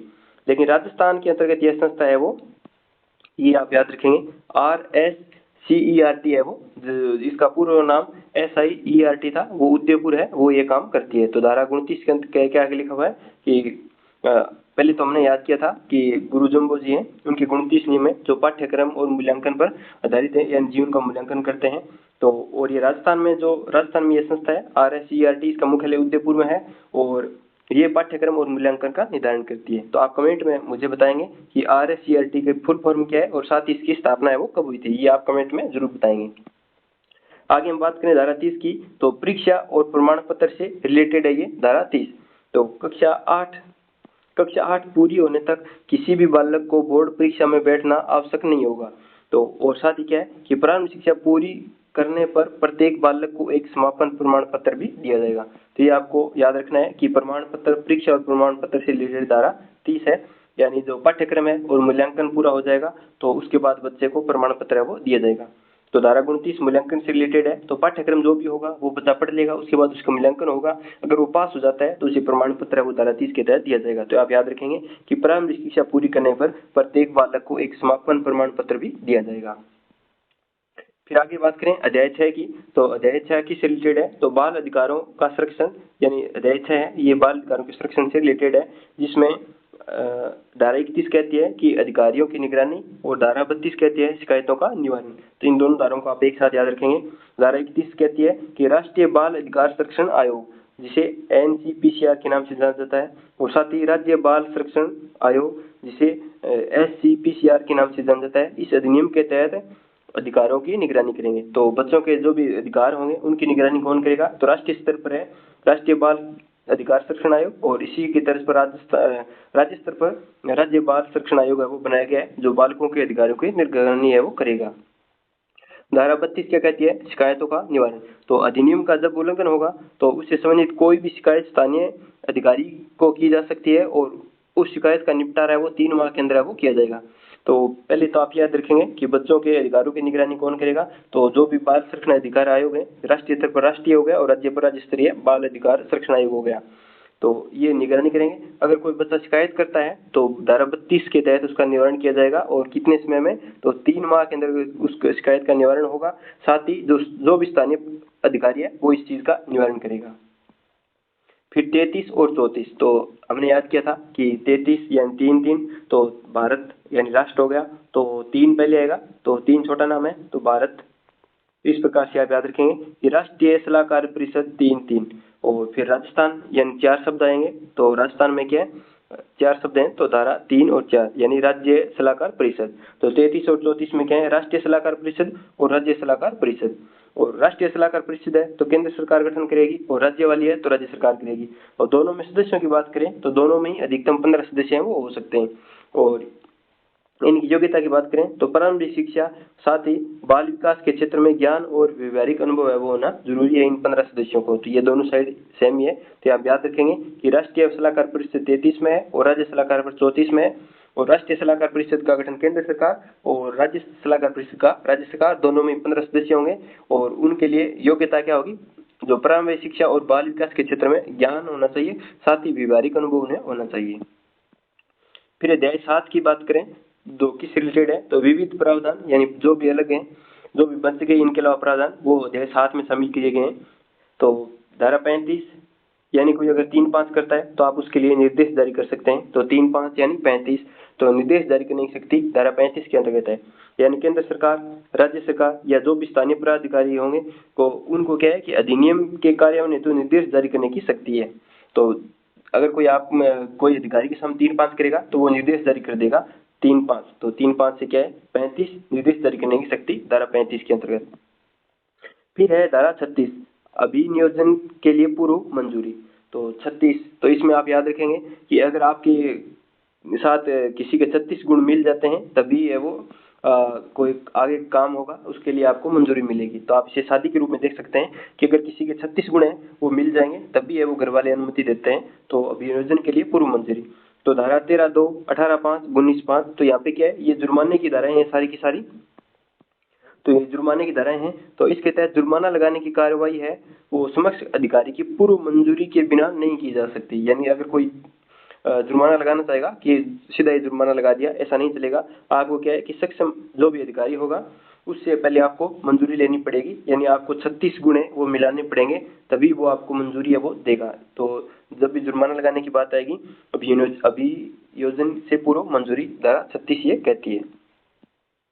फिर हम बात करें अंतिम कानूनी प्रावधान, इसके अंतर्गत धारा 37 किससे रिलेटेड है, तो सद्भावना से की गई कार्रवाई के लिए संरक्षण। तो ये धारा 37 कहती है कि सद्भावना से की गई कार्रवाई के लिए संरक्षण। तो इस कानून के प्रावधानों को लागू करने के लिए सद्भावना से की गई किसी भी निर्णय से संबंधित अधिकारियों के विरुद्ध कोई भी वाद दायर नहीं किया जा सकता। यानी अगर कोई कार्रवाई की गई है किसी स्कूल पर, तो अगर स्कूल वाले हैं वो कहीं भी वाद दायर है वो नहीं कर सकते, ये धारा 37 की गई है, अगर वो कार्रवाई है वो सद्भावना से की गई है। तो आप याद रखेंगे कि धारा 37 क्या कहती है कि सद्भावना से की गई कार्रवाई के संरक्षण के लिए कहीं भी किसी भी अधिकारी के विरुद्ध है वो वाद दायर है वो नहीं किया जा सकता। फिर धारा 38 क्या कहती है, नियम बनाने की शक्ति। तो समुचित सरकार यानी राज्य सरकार को इस अधिनियम के कार्यान्वयन के लिए नियम बनाने की शक्ति है। तो धारा 38 कहती है भी कोई भी राज्य है वो कानून बनाना न चाहे तो धारा 38 के तहत वो बना सकता है। फिर जो धारा 39 है ये 2019 में जोड़ी गई थी। दो धारा क्या है, तो कठिनाइयों को दूर करने की शक्ति, और ये केंद्र सरकार की शक्ति है, और यह प्रावधान 2012 में वो जोड़ा गया था। तो ये आप तीनों धाराएं ये भी आप ध्यान रखेंगे। फिर आगे हम बात करें अनुसूची है एक, उसमें क्या क्या लिखा हुआ है। तो अनुसूची के अंतर्गत बात करें तो छात्र शिक्षक अनुपात हो गया, और ये धारा 25 कहती है तो प्राथमिक स्तर कक्षा 1 से 5 तक है वो किस प्रकार से होगा। तो हम छात्र शिक्षक अनुपात की बात करें तो 60 बच्चों तक है वो 2 शिक्षक होंगे, और 90 बच्चों तक ये 3 शिक्षक होंगे, और 91 से 120 4 शिक्षक होंगे, और 120 से 200 बच्चों तक 5 शिक्षक होंगे। और ये प्राथमिक स्तर की बात हो रही है। तो ये आप याद रखेंगे कि 60 बच्चों पर 2, और 90 तक 3, 120 तक 4, और 120 से ज्यादा 121 से 200 तक होंगे, तब ये शिक्षकों की संख्या 5 हो जाएगी। साथ ही आप ये याद रखेंगे कि 150 से जब अधिक बच्चे हो जाएंगे तो 5 शिक्षक तो होंगे, उनके अलावा एक प्रधानाध्यापक भी होगा। तो ये अलग है, तो आप याद रखेंगे कि 150 से अधिक बच्चे होंगे तो 5 शिक्षक प्लस में एक प्रधानाध्यापक होगा। और ये आंकड़ा आप 200 से अधिक बच्चे हो जाएं उसके लिए क्या होगा, तो प्रधानाध्यापक को छोड़कर अनुपात है वो 40:1 होगा। यानी अगर बच्चों की संख्या 200 से अधिक हो जाती है तो एक प्रधानाध्यापक तो अलग होगा ही, उसके अलावा अनुपात है वो 40:1 से अधिक नहीं होगा। और यहाँ पे अनुपात है वो कितना है, यहाँ पे अनुपात 30:1 है, लेकिन अगर बच्चे 200 से अधिक हो जाएं तो ये 40:1 से ज्यादा नहीं होगा। इसके अलावा हम बात करें उच्च प्राथमिक स्तर यानी 6 से 8 तक के बच्चों के लिए, तो 6 से 8 तक के बच्चों के लिए प्रत्येक 35 बच्चों पर एक शिक्षक होना चाहिए, 35:1 है यहाँ पे। साथ ही विज्ञान और गणित का एक टीचर होना चाहिए, एक सामाजिक अध्ययन का होना चाहिए, और साथ ही एक भाषा का अध्यापक है वो होना चाहिए। यानी ये 3 टीचर अनिवार्य हैं, और इसके अलावा अनुपात है वो 35:1 से अधिक नहीं हो। और 100 से अधिक बच्चे होने पर एक पूर्णकालिक प्रधानाध्यापक होगा। साथ ही कला शिक्षा हो गई, स्वास्थ्य एवं शारीरिक शिक्षा हो गई, और कार्य शिक्षा के लिए अंशकालिक अनुदेशक यानी एक टीचर ये भी होना चाहिए। एक कला शिक्षा का होना चाहिए 100 से अधिक बच्चे हो तो, और स्वास्थ्य एवं शारीरिक शिक्षा का एक टीचर होना चाहिए, और कार्य शिक्षा जिसे कार्य बोलते हैं उनका भी एक टीचर है वो होना चाहिए। फिर हम बात करें अनुसूची के अंतर्गत और बातें क्या कहें, तो भवन हो गया, कार्य दिवस हो गए, और शैक्षणिक घंटे ये भी बताए गए हैं। तो प्रत्येक शिक्षक के लिए एक क्लास होनी चाहिए, वही विद्यालय होगा, और साथ ही कार्यालय से भंडार है वो होना चाहिए, और लड़के और लड़कियों के लिए अलग अलग शौचालय की व्यवस्था होनी चाहिए, अच्छी और एकदम शुद्ध पेयजल की सुविधा होनी चाहिए। साथ ही विद्यालय में एक रसोई घर होना चाहिए, खेल का मैदान होना चाहिए, और स्कूल के चारों ओर 4 दीवारी और सीमा दीवार है वो होनी चाहिए। ये भवन के लिए क्राइटेरिया वो फिक्स किए गए हैं, तो ये भी आप ध्यान रखेंगे। साथ ही हम बात करें कार्य दिवस की, तो ये हमने देखा था कक्षा 1 से 5 तक के लिए 200 न्यूनतम कार्य दिवस होने चाहिए, और 800 शिक्षण घंटे होने चाहिए, और 6 से 8 के लिए 220 कार्य दिवस हो जाते हैं, और वही घंटा है वो 1000 हो जाती है। और साथ ही जो टीचर वर्किंग आवर्स हैं, यानी एक टीचर है वो प्रति सप्ताह न्यूनतम 45 घंटे शिक्षण घंटे होंगे उसके लिए, और तैयारी के घंटे वो इसमें शामिल है। यानी एक टीचर है वो एक सप्ताह में 45 घंटे पढ़ाएगा, साथ में उसके तैयारी के घंटे हैं वो भी इसमें शामिल है। फिर हम देखें कि न्यूनतम संशोधन और महत्वपूर्ण तथ्य कौन कौन से हैं। तो MHRD प्रेस नोट आया था जो 9 फरवरी 2017 को आया था, उसके अनुसार प्राथमिक स्तर पर 30:1 होना चाहिए छात्र शिक्षक अनुपात, और उच्च प्राथमिक स्तर पर 35:1 होना चाहिए। साथ ही हमने देखा था कि बच्चों की संख्या अगर 200 से अधिक हो जाए तो 40:1 वहाँ पे होगा। साथ ही ये इम्पोर्टेंट है, तो 2022 में एक संशोधन किया गया था जिसमें क्या है कि दिव्यांग बच्चों के लिए एक विशेष शिक्षक की आवश्यकता होगी। तो वो किस प्रकार से होगी वो भी आप देख लीजिए। यानी कक्षा 1 से 5 तक अगर 10 दिव्यांग विद्यार्थी हैं तो उन पर एक विशेष शिक्षक होगा, और 6 से 8 तक अगर 15 दिव्यांग विद्यार्थी हैं तो उनके लिए एक विशेष शिक्षक है वो होगा। और ये संशोधन कब हुआ था? तो 2012 में ये संशोधन हुआ था कि 10 दिव्यांग विद्यार्थियों पर एक शिक्षक जब कक्षा 1 से 5 की बात आएगी, और 6 से 8 तक 15 दिव्यांग विद्यार्थी हैं तो उन पर एक विशेष शिक्षक है वो लगाया जाएगा। तो आरटीई नियमावली की 2011 की हम बात करें तो इससे संबंधित जो महत्वपूर्ण चीजें हैं वो आपको ध्यान में रखनी है। इसकी अधिसूचना है वो कब जारी हुई थी? तो 29 मार्च 2011 को आरटीई नियमावली की अधिसूचना है वो जारी हुई थी, और इसका गजट में प्रकाशन है वो अगले ही दिन यानी 30 मार्च 2011 को गजट में प्रकाशन हुआ था। और ये संपूर्ण राज्य में यानी राजस्थान में कब से लागू है? तो 1 अप्रैल 2011 से ये लागू है पूरे राजस्थान के अंदर है।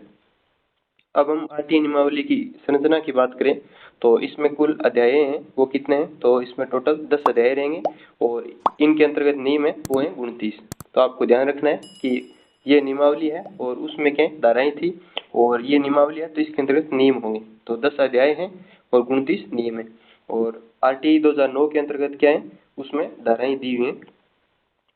और ये जो नियम है ये किस प्रकार से बनाया गया था ये नियमावली 2011? तो ये नियमावली आरटीआई अधिनियम 2009 की धारा 38 द्वारा प्रदत्त शक्तियों का प्रयोग करते हुए बनाई गई थी। तो ये आपको ध्यान रखना है कि ये नियमावली है 2000 आरटीआई 2009 वाला है, उसमें एक धारा 38 दी हुई है, उसकी शक्तियों का प्रयोग करते हुए आरटीआई नियमावली 2011 का वो बनाया गया है, जिसमें कुल 10 अध्याय हैं, 10 भाग हैं और 29 नियम है।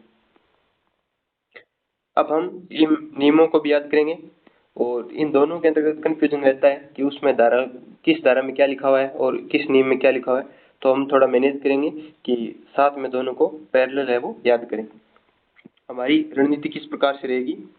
तो हम पहले सरल और मजेदार ट्रिक के माध्यम से 29 नियमों का एक जो मेमोरी प्लेस है वो बनाएंगे, यानी सभी नियमों को हम याद करेंगे। उसके बाद हम डिटेल से एक एक नियम को देखेंगे। जब एक बार जब यह ढांचा तैयार हो जाएगा तो हम प्रत्येक नियम की गहराई में उतरेंगे और उसे विस्तार से समझेंगे। पहले ट्रिक फिर डिटेल। तो इस प्रकार से हम वो इस नियमावली को तैयार करेंगे ताकि परीक्षा में हमारा क्वेश्चन है वो गलत ना हो। सबसे पहले देखें कि भाग 1 और 2। तो भाग 1 और 2 के अंतर्गत नियम है वो 1 से 5 तक नियम है वो आते हैं, यानी भाग 1 और 2 हैं उसमें कुल कितने नियम है? तो 1 से 5 तक। अब हम नियम 1 की बात करें तो नियम 1 है वो दोनों साइड एक जैसा रहेगा। तो सबसे पहले कोई भी काम शुरू हो तो उसके नाम टाइटल शीर्षक की बात होती है। तो यहाँ भी क्या है किसी भी चीज की शुरुआत उसके नाम से होती है, तो यहाँ पे भी नाम का जिक्र है। नियम 2 की बात करें तो नियम 2 है उसमें भी परिभाषाएं दी हुई है, और वहां भी धारा 2 में परिभाषाएं दी थी। तो 2 शब्द बोलो वाली वही परिभाषा है, दोनों तरफ सेम है ये। फिर नियम 3 की बात करें तो इसमें एसएमसी की संरचना है वो रहेगी। साथ ही मैं आपको आरटीई 2009 में एसएमसी है उसकी संरचना है वो नियम धारा 21 के अंतर्गत है। तो धारा 21 है तो आप इस प्रकार से याद रखेंगे कि धारा 21 और साथ में आप 2+1 करेंगे तो नियम 3 बन जाएगा। एक तरीका तो ये आप याद रख सकते हैं कि आरटीआई एक्ट 2009 में धारा 21 एसएमसी है, और यहीं पे 2+1 करेंगे तो 3 में एसएमसी है, और वहाँ धारा 3 में क्या है फ्री में सभी को शिक्षा देना है वो। इसके अलावा आप याद रख सकते हैं कि एसएमसी इसमें 3 अक्षर हैं और साथ ही ये नियम 3 में दी हुई है, तो इस प्रकार से भी आप देख सकते हैं। नियम 4 की बात करें तो एसएमसी की कार्यकारिणी है वो नियम 4 के अंतर्गत दी गई है। यहाँ चारों मिलकर काम करो, यानी कार्यकारिणी में जो सदस्य होंगे, यानी आप मान सकते हैं कि 4 सदस्यों की कार्यकारिणी है तो चारों के चारों मिलकर काम करो, तो कार्यकारिणी काम करती है, ये 4 के अंतर्गत है। नियम 5 की बात करें तो विद्यालय विकास योजना है वो नियम 5 के अंतर्गत दी गई है। आप इस प्रकार से याद कर लें कि पंचवर्षीय योजना है विकास से रिलेटेड है, तो ये विद्यालय विकास योजना है ये भी 5 से रिलेटेड है। और वहाँ धारा 5 है वो किससे रिलेटेड है? तो टीसी, ये वहाँ पे टीसी की बात होती है, और यहाँ पे विद्यालय विकास योजना है वो नियम 5 के अंतर्गत बात है वो कही गई है। आगे हम भाग 3 और भाग 4 की बात करें। भाग 3 और 4 में कुल कितनी धाराएं हैं? तो धारा नियम कितने हैं सॉरी तो नियम 6 से 9 तक नियम है वो हम पढ़ेंगे। तो नियम 6 की बात करें तो विशेष प्रशिक्षण यहाँ पे है, और धारा 6 के अंतर्गत है वो दूरी की बात की गई थी। तो मैंने आपको बताया था कि काई दूरी 6 इस प्रकार से भी आप याद रख सकते हैं। तो वहाँ पे कहीं दूरी 6 और यहाँ पे विशेष प्रशिक्षण। तो प्रशिक्षण आप याद करें कि क्रिकेट में अगर 6 लगाना हो तो उसके लिए विशेष प्रशिक्षण की आवश्यकता होगी। ऐसे ही आप बैट घुमाएंगे तो 6 है वो नहीं लगेगा, लेकिन आपके पास थोड़ी टेक्निक होगी, टाइमिंग सही होगी आपकी, तो आप 6 है वो लगा सकते हैं। यानी आपके पास विशेष प्रशिक्षण होना चाहिए 6 लगाने के लिए। फिर नियम 7 की बात करें तो वहाँ पे तो धारा में 7 में क्या था, केंद्र और राज्य साथ साथ मिलकर काम करेंगे, लेकिन यहाँ पे विद्यालय की सीमाओं की बात की गई है धारा 7 के अंतर्गत। तो या तो आप ऐसे याद रखें कि 7 सीमा, या फिर आप ऐसे याद कर सकते हैं कि शादी में 7 फेरे एक निश्चित सीमा में लिए जाते हैं। तो आप मान सकते हैं कि ये मान लीजिए कि जब फेरे लेते हैं तो उसमें अग्नि जलाई जाती है, तो इसके चारों ओर फेरे लिए जाते हैं। तो इस प्रकार से आप याद कर सकते हैं कि शादी में 7 फेरे एक निश्चित सीमा में ही लिए जाते हैं। ये नियम 7 क्या है, विद्यालय की सीमा। नियम 8 क्या है, सरकार के उत्तरदायित्व है। और वहाँ पे भी हमने देखा था कि सरकार के ठाट, तो यहाँ पे क्या है, सरकार और अधिकारियों के यानी 8 के ठाट, लेकिन अब उत्तरदायित्व में वहाँ पे तो क्या थे, ठाट थे, लेकिन यहाँ पे क्या है, उत्तरदायित्व में। तो आप याद रखेंगे कि धारा में तो क्या है, ठाट है, लेकिन जब नियमों की बात आएगी तो उनको अपना उत्तरदायित्व है वो समझना पड़ेगा। नियम 9 की बात करें तो अभिलेख संधारण यानी रिकॉर्ड है वो रखेगा। वहाँ पे तो अधिकारी आपको नो नहीं कह सकते थे, यहाँ पे आपको रिकॉर्ड रखने के लिए नो नहीं कह सकते, यानी दोनों तरफ है वो नो नहीं कहने की बात है वो कही गई है। तो नियम 9 क्या कहता है कि अभिलेख संधारण है वो अधिकारी है वो रखेंगे। उसके बाद हम आगे बात करें भाग 5 की, तो भाग 5 में कितने नियम है, तो नियम 10 से 15 तक की इसमें बात की गई है। तो नियम 10 क्या कहता है, कमजोर वर्ग का प्रवेश। तो कमजोर वर्ग कौन है, जो कहेगा कि मेरे पास तो 10 रुपए हैं, तो वो एक व्यक्ति है वो कमजोर होगा। तो इनकी बात है वो नियम 10 के अंतर्गत की गई है। तो जिसके पास 10 रुपए वो कमजोर वर्ग का, यही कमजोर वर्ग की पहचान है। तो कमजोर वर्ग का प्रवेश धारा नियम 10 के अंतर्गत बात की गई है। नियम 11 राशि का पुनर्भरण। सरकार एक एक रुपए का हिसाब लेकर पुनर्भरण करेगी। तो वहाँ पे तो क्या एक एक कदम चलकर बच्चा आंगनबाड़ी जा रहा था, यानी पूर्व प्राथमिक शिक्षा की बात वहाँ पे की जा रही थी, ECCE की। और यहाँ पे एक एक रुपए का हिसाब लेगी सरकार, उसके बाद क्या है, राशि का पुनर्भरण है वो करेगी। नियम 12 क्या कहता है, आयु का सपूत, यानी वहाँ पे तो 12 के अंतर्गत 25% सीटों की बात की गई थी, आरक्षण की बात थी। यहाँ पे क्या है, आयु का सपूत 12 के अंतर्गत है। तो जब किसी के 12 बज जाते हैं तो आयु के सबूत की वो जरूरत नहीं पड़ती है, यानी उसके पहले से ही होश उड़ जाते हैं, तो उससे क्या सबूत हम लेंगे कि ये चोर है। तो इस प्रकार से आप याद रख सकते हैं कि जब किसी से पूछें कि चोरी तुमने की है क्या, सबूत पेश करें, तो उसके 12 बज जाते हैं। तो इस प्रकार से आप याद रख सकते हैं कि आयु का सबूत 12 के अंतर्गत वो बात है वो की गई है। और वहाँ पे ये आयु के सबूत वाली बात है वो धारा 14 के अंतर्गत बात है वो की गई थी, यहाँ पे नियम 12 में लिखा हुआ है। फिर नियम 15 क्या कहता है, प्रवेश की कालावधि, यानी तेरा प्रवेश इसी अवधि में होगा। इस प्रकार से याद कर सकते हैं कि तेरा प्रवेश है वो हम अभी लेंगे, बाद में नहीं, तो तुम अभी आ जाओ। तो नियम 13 क्या कहता है, प्रवेश की कालावधि, यानी किस अवधि तक प्रवेश लेना है। और वहाँ पे ये बात है वो नियम 15 के अंतर्गत है वो कही गई थी। फिर नियम 14 क्या कहता है, विद्यालय को मान्यता, यानी चोरी से स्कूल नहीं चला सकते, इसके लिए आपको मान्यता है वो लेनी पड़ेगी। तो आप याद रखेंगे कि नियम 14 क्या कह सकता है, चोरी से विद्यालय नहीं है वो चला सकते, इसके लिए आपको मान्यता लेनी पड़ेगी। तो चोरी से 14 स्कूल नहीं चला सकते, मान्यता लेनी पड़ेगी। तो इस प्रकार से आप इसे लिंक कर लेंगे। नियम 15 मान्यता वापस लेना, नियम नहीं मानेगा कोई तो 15 से मान्यता पाछी ली जाएगी। तो 5 6 15 तो आप याद रखेंगे कि 15 में क्या मान्यता को वापस है वो ले लिया जाएगा। आगे हम बात करें भाग 6 की, तो भाग 6 के अंतर्गत नियम 16 से 21 तक की बात है वो की गई है। तो नियम 16 क्या कहता है, न्यूनतम योग्यता। तो न्यूनतम योग्यताओं की बात करें तो लड़कियां हैं यानी क्षत्रिय हैं वो पूर्णतः 16 श्रृंगार से और शिक्षक अपनी 16 योग्यताओं से बताने जाते हैं। तो आप इस प्रकार से लिंक कर सकते हैं। वहाँ पे तो था कि 8वीं तक फेल नहीं कर सकते, लेकिन यहाँ पे न्यूनतम योग्यता की बात की गई है। तो एक दुल्हन जब बनती है तो न्यूनतम योग्यता है कि वो कम से कम 16 श्रृंगार तो वो करेगी। तो इस प्रकार से आप इन्हें लिंक कर सकते हैं कि न्यूनतम योग्यता नियम 16 के अंतर्गत वो कही गई है। नियम 17 योग्यता में स्थिर था, यहाँ पे थोड़ा योग्यता में यानी छूट है वो दी गई है। वहाँ पे तो खतरा था 17 के अंतर्गत, लेकिन यहाँ पे थोड़ी छूट दी गई है।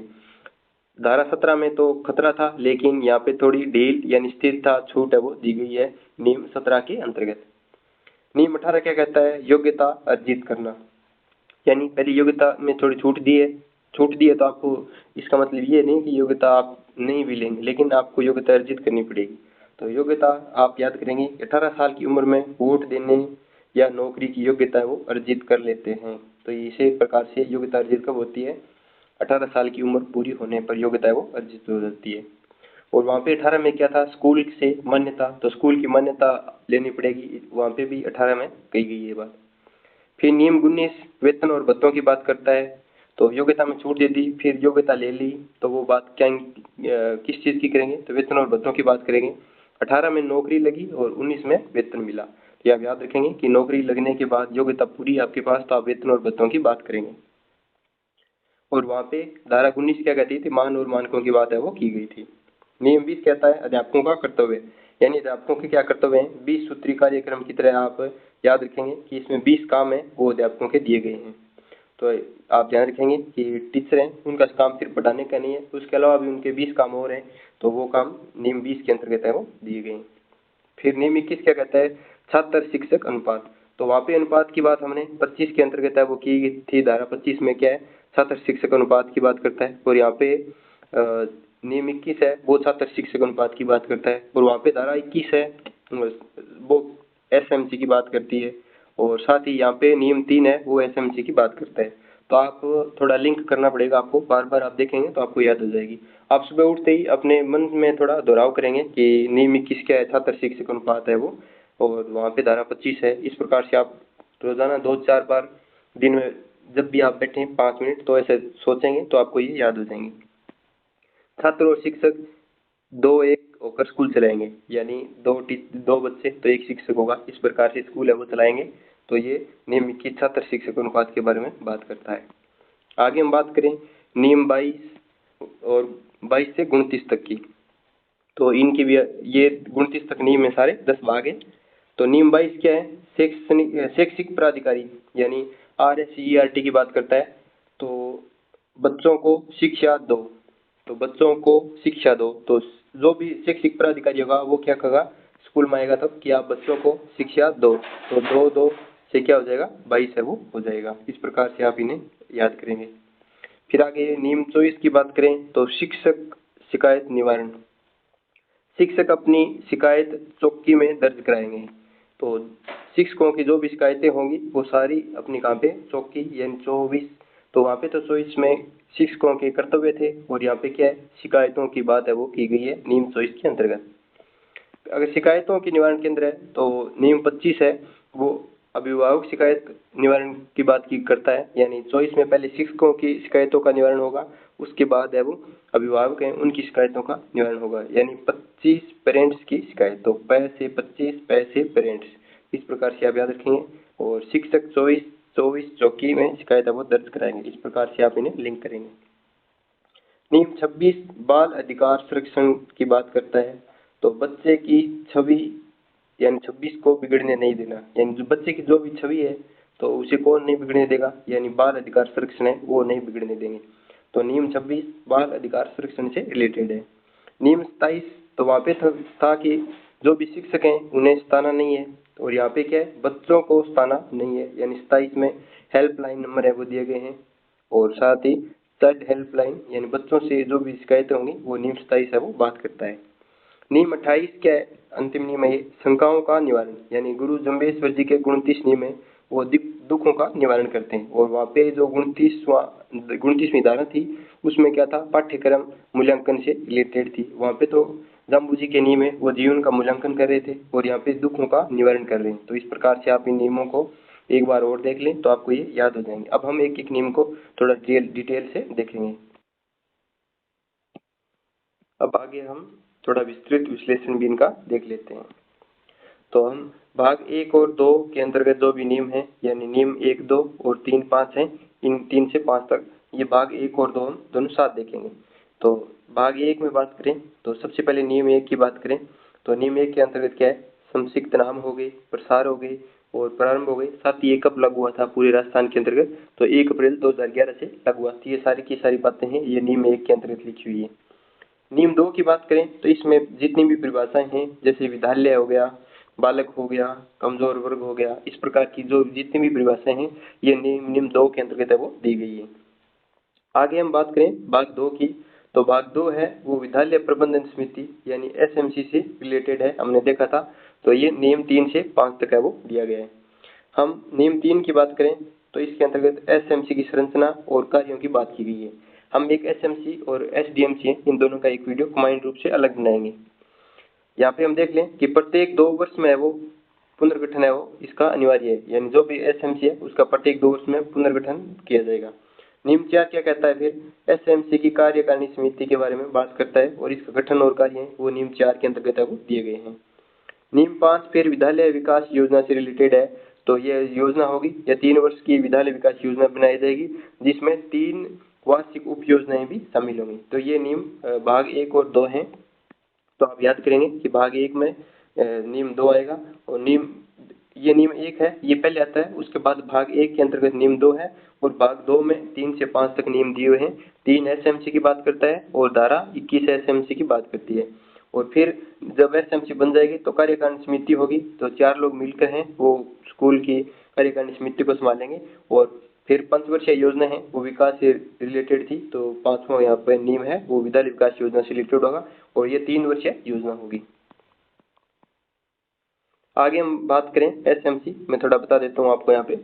एसएमसी की जो कार्यकारिणी समिति है नियम 4 वाली उसकी बात करें तो उसमें कुल कितने सदस्य होंगे, तो 16 सदस्य हैं वो इसमें होंगे। पहले 15 थे लेकिन अब वर्तमान में वो इसमें 16 सदस्य होते हैं। इसमें से जो 11 सदस्य हैं ये अभिभावकों में से ही निर्वाचित किए जाते हैं, यानी 11 सदस्य हैं ये जितने भी बच्चे पढ़ रहे हैं उनके अभिभावक हैं वो होंगे। फिर आगे बात करें तो एक सदस्य है वो विद्यालय का अध्यापक होगा, लेकिन उसमें भी जो महिला अध्यापक है उसको प्राथमिकता है वो दी जाएगी। तो आप याद रखेंगे कि 11 तो अध्यापकों में से होंगे और साथ ही एक विद्यालय का अध्यापक होगा जिसमें अगर महिला टीचर है तो उसे प्राथमिकता दी जाएगी। अब हम बात करें कि कार्यकारिणी समिति का पदेन सदस्य सचिव कौन होता है, तो वो होगा प्रधानाध्यापक और एक सदस्य स्थानीय प्राधिकारी के द्वारा निर्वाचित है वो किया जाएगा। तो इस प्रकार से कुल 16 सदस्य इसमें शामिल होते हैं और इसके अलावा 2 सदस्य स्थानीय शिक्षाविद और एक विद्यालय का छात्र है स्थानीय विधायक द्वारा ये भी मनोनीत किए जाएंगे। तो 11, 1 12, 2 14, 15 और 16, तो इस प्रकार से कुल 16 सदस्य होंगे जिनमें से 11 हैं वो क्या होंगे, अभिभावक होंगे, एक टीचर होगा, अगर महिला है तो उसको प्राथमिकता दी जाएगी और इसका जो सचिव है यानी वो कौन होगा, प्रधानाध्यापक, और एक सदस्य स्थानीय प्राधिकारी के द्वारा निर्वाचित किया जाएगा और साथ ही 2 सदस्य जिसमें एक शिक्षाविद होगा और एक विद्यालय का छात्र होगा। तो 2 ये होंगे। अब इसमें जो महत्वपूर्ण बात है वो आप ध्यान रखेंगे कि जो कार्यकारिणी समिति है इसमें कम से कम 50% जो महिला सदस्य हैं वो होंगी और साथ ही SC ST समुदाय का प्रतिनिधित्व भी इसमें होगा। तो ये बात आपको ध्यान रखनी है कि ये 16 सदस्य हैं इसमें से 8 सदस्य हैं वो महिलाएं होनी जरूरी है। तो इसमें आपको याद रखना है कि 50% सदस्य महिलाएं होंगी। और बैठक की बात करें तो प्रत्येक माह की अमावस्या को कम से कम एक बार इसकी बैठक है वो होगी, तो अमावस्या को इसकी बैठक होती है। और गणपूर्ति की बात करें तो 1/3 यानी अगर 33% लोग आएंगे तो ये बैठक है वो होगी। तो इस प्रकार से जो एसएमसी की कार्यकारिणी समिति है उसके बारे में आप ध्यान रखेंगे, 16 सदस्य इसमें होते हैं। आगे हम बात करें भाग 3 और 4 की, तो भाग 3 और 4 के अंतर्गत हम नियमों की बात करें तो 6 से 9 तक नियम है वो हम पढ़ेंगे। भाग 3 में क्या है, नियम 6 है जिसमें विशेष प्रशिक्षण की बात की गई है। तो शिक्षा लगाने के लिए प्रशिक्षण की आवश्यकता होती है, तो विद्यालय से बाहर के बच्चों के लिए विशेष प्रशिक्षण की व्यवस्था है। तो यह जो प्रशिक्षण है ये न्यूनतम 3 माह का हो सकता है और जिसे अधिकतम 2 वर्ष तक है वो बढ़ाया जा सकता है। तो विशेष प्रशिक्षण की बात है वो नियम 6 के अंतर्गत है वो की गई है। ये आप ध्यान रखेंगे कि विशेष प्रशिक्षण यानी शिक्षा लगाने के लिए विशेष प्रशिक्षण की जरूरत है वो होती है। भाग 4 की बात करें तो सरकार के कर्तव्य जिसमें नियम 7 से 9 तक है वो बात की गई है। तो नियम 7 क्या कहता है, विद्यालय की सीमा यानी फेरे हैं वो एक निश्चित सीमा में लिए जाते हैं, 7 फेरे लिए जाते हैं वो निश्चित सीमा में। इस प्रकार से आप याद रखें। तो कक्षा 1 से 5 तक 1 किलोमीटर की दूरी पर वो स्कूल है वो होना चाहिए। तो आप याद रखेंगे कि कक्षा 1 से 5 तक का जो स्कूल है वो 1 किलोमीटर की दूरी पर होना चाहिए और 6 से 8 तक का जो स्कूल है वो 2 किलोमीटर की दूरी पर होना चाहिए। इसके अलावा इसमें कुछ और प्रावधान है, जो दुर्गम क्षेत्रों यानी पहाड़ी इलाका हो गए वहाँ पे कि अगर न्यूनतम 150 की आबादी है और 6 से 11 आयु वर्ग के वहाँ पे 20 बच्चे हैं तो वहाँ पे एक प्राथमिक विद्यालय की स्थापना है वो की जा सकती है। तो आप याद रखेंगे कि 1 से 5 तक का 1 किलोमीटर और 6 से 8 तक का स्कूल 2 किलोमीटर होगा। और विशेष प्रावधान है दुर्गम क्षेत्र पहाड़ी वर्ग पहाड़ी और जो मरुस्थल इलाके वहाँ पे अगर 150 की आबादी है, साथ ही 6 से 11 आयु वर्ग के अगर वहाँ पे 20 बच्चे हैं तो वहाँ पे एक प्राथमिक विद्यालय है वो स्थापित किया जा सकेगा। नियम 8 क्या कहता है, तो वहाँ पे तो धारा में तो सरकार के ठाट थे, लेकिन यहाँ पे क्या उत्तरदायित्व है। तो निःशुल्क पाठ्य पुस्तक हो गई, साथ ही यूनिफॉर्म, तो यूनिफॉर्म वाला है ये 2021 में संशोधन करके जोड़ा गया था। और शिक्षा और भेदभाव रहित शिक्षा को सुनिश्चित करना, यानी जो भी अधिकारी हैं उनका कर्तव्य है कि बच्चों को निःशुल्क पाठ्य पुस्तक मिले। और 2021 के बाद में ये प्रावधान किया है कि उन्हें जो ड्रेस है, यूनिफॉर्म है वो मिले, साथ ही किसी के साथ कोई भेदभाव नहीं हो स्कूल में। तो भेदभाव रहित शिक्षा सुनिश्चित करना ये अधिकारियों के क्या है उत्तरदायित्व है। नियम 9 की बात करें तो जन्म से 14 वर्ष तक के सभी बालकों के रिकॉर्ड अभिलेख का हाउस होल्ड, यानी जो घरेलू सर्वेक्षण है उसके आधार पर जो अधिकारी है वो जन्म से लेकर 14 वर्ष तक का बच्चा है उसका रिकॉर्ड है वो बनाएगा। तो सर्वे द्वारा संधारण और वार्षिक रूप से इसे अपडेट भी करेगा, यानी बच्चा है उसका जन्म कब हुआ और उसके बाद उसने प्राथमिक शिक्षा कहाँ से प्राप्त की, वर्तमान में कहाँ पे रह रहा है। तो इस प्रकार के जो भी रिकॉर्ड है वो बच्चे का अपडेट है वो करेगा वार्षिक रूप से। तो ये आप ध्यान रखेंगे कि रिकॉर्ड की बात जन्म से 14 वर्ष तक के जो भी बच्चे हैं उनका रिकॉर्ड है वो 9 के अंतर्गत बात कही गई है। आगे हम बात करें भाग 5 की, तो भाग 5 की बात करें तो जिसमें नियम 10 से 13 तक की बात है और ये प्रवेश परीक्षा से रिलेटेड है। तो नियम 10 है वो कमजोर वर्ग का प्रवेश, यानी जिसके पास 10 रुपए वो कमजोरी है। तो निजी विद्यालयों में कमजोर और अलाभित समूह के बच्चों को समान शिक्षा सुनिश्चित करना, ये नियम 10 के अंतर्गत बात है वो कही गई है। साथ ही पाठ्य पुस्तक, वर्दी, ICT और खेल कूद में कोई भी भेदभाव है वो नहीं होगा कमजोर वर्ग के विद्यार्थियों के लिए जो भी स्कूल में पढ़ रहे हैं उनके साथ। तो ये नियम 10 है वो कमजोर वर्ग का प्रवेश की बात करता है। नियम 11 तो सरकार है वो 1-1 रुपए का पुनर्भरण करेगी, तो ये हमने देखा था। और साथ में धारा 11 क्या कहती है कि बच्चा है वो 1-1 कदम चलकर आंगनबाड़ी जाएगा। तो राज्य सरकार द्वारा निजी विद्यालयों को प्रति बालक व्यय का पुनर्भरण है वो किया जाएगा। तो ये जो सरकार है वो निजी विद्यालय है उनमें जो बच्चे पढ़ रहे हैं, यानी जो छूट पर बच्चे पढ़ रहे हैं उनका व्यय वो राज्य सरकार करेगी। तो इसमें नियम 11 क्या कहता है कि व्यय की प्रतिपूर्ति है वो राज्य सरकार के द्वारा की जाएगी। नियम 12 आयु का सबूत, तो आयु का सबूत अगर किसी के पास नहीं है, जन्म प्रमाण पत्र नहीं होने पर निम्न वो आयु सबूत के रूप में मान्य होंगे, यानी अस्पताल हो गया या फिर ANM द्वारा लिखित में रिकॉर्ड दिया जाए वो भी आयु का सबूत मान्य होगा। आंगनबाड़ी रिकॉर्ड हो गया, साथ ही माता पिता या संरक्षक कोई घोषणा कर दे कि इसका जन्म इस तारीख को हुआ था तो वो भी मान्य होगा। तो ये सभी के सभी नियम 12 के अंतर्गत आयु का सबूत है उसकी बात है वो की गई है। नियम 13 यानी 13 प्रवेश अभी होगा, तो प्रवेश की कालावधि, और वहाँ पे धारा 15 है वो बात करती है प्रवेश की कालावधि के बारे में। तो शैक्षणिक वर्ष के प्रारंभ से 6 माह की अवधि तक प्रवेश है वो दिया जा सकता है। तो ये नियम 13 है वो कहता है कि प्रवेश की कालावधि अगर शैक्षणिक वर्ष शुरू हो गया उसके 6 माह बाद तक भी बच्चे को एडमिशन है वो दिया जा सकता है। आगे हम बात करें भाग 5 की, जिसमें हम नियम 14 और 15 की बात करेंगे। और ये भाग 5 है ये विद्यालय मान्यता से रिलेटेड है और वहाँ पे दो धाराएं थी 18 और 19। तो नियम 14 क्या कहता है विद्यालय को मान्यता है वो किस प्रकार से मिलेगी, यानी बिना सरकार से मान्यता प्राप्त किए कोई भी विद्यालय संचालित है वो नहीं किया जा सकता। यह एक अनिवार्य प्रावधान है। साथ ही आप याद रखेंगे कि मान्यता प्राप्त करने के लिए जो भी निर्धारित मानक हैं उनका पालन करना आवश्यक होगा। और ये यही बात है वो धारा 18 के अंतर्गत RT 2009 में लिखी गई थी कि विद्यालय को मान्यता किस प्रकार से मिलेगी। और मान्यता वापस लेना 15-14 बात करता है नियम कि विद्यालय को मान्यता कैसे मिलेगी, और नियम 15 कहता है मान्यता वापस ले ली जाएगी यदि कोई विद्यालय निर्धारित मानकों और शर्तों का उल्लंघन करता है तो सरकार सुनवाई का अवसर देने के बाद उसकी मान्यता है वो वापस ले सकती है। तो आप याद रखेंगे कि भाग 5 है वो विद्यालय मान्यता से रिलेटेड है, जिसमें नियम 14 है वो विद्यालय को मान्यता देता है और नियम 15 है वो मान्यता वापस लेता है। तो इस प्रकार से आप इन दोनों नियमों को ध्यान में रखेंगे। आगे हम बात करें भाग 6 की, तो भाग 6 है जिसमें नियम 16 से 18 तक है और अध्यापक योग्यताओं की बात की गई है। तो नियम 16 क्या कहता है न्यूनतम अहर्ता, तो जब दुल्हन बनती है एक लड़की तो 16 श्रृंगार है ये न्यूनतम है उसके लिए। तो इस प्रकार से आप याद रखेंगे कि न्यूनतम अहर्ता शिक्षकों के लिए नियम 16 बात करता है। केंद्र सरकार द्वारा अधिसूचित शैक्षणिक प्राधिकारी NCTC जिसे घोषित किया गया है, यानी ये शैक्षणिक प्राधिकारी है केंद्र सरकार के द्वारा घोषित किया गया। इसने जो भी न्यूनतम योग्यताएं घोषित कर रखी हैं ये सभी विद्यालयों पर है वो लागू होंगी। तो ये आप याद रखेंगे कि जो भी न्यूनतम योग्यताएं हैं वो यहीं पे लागू होंगी। और ये धारा 23 के अंतर्गत है वो बात है वो इसकी की गई है।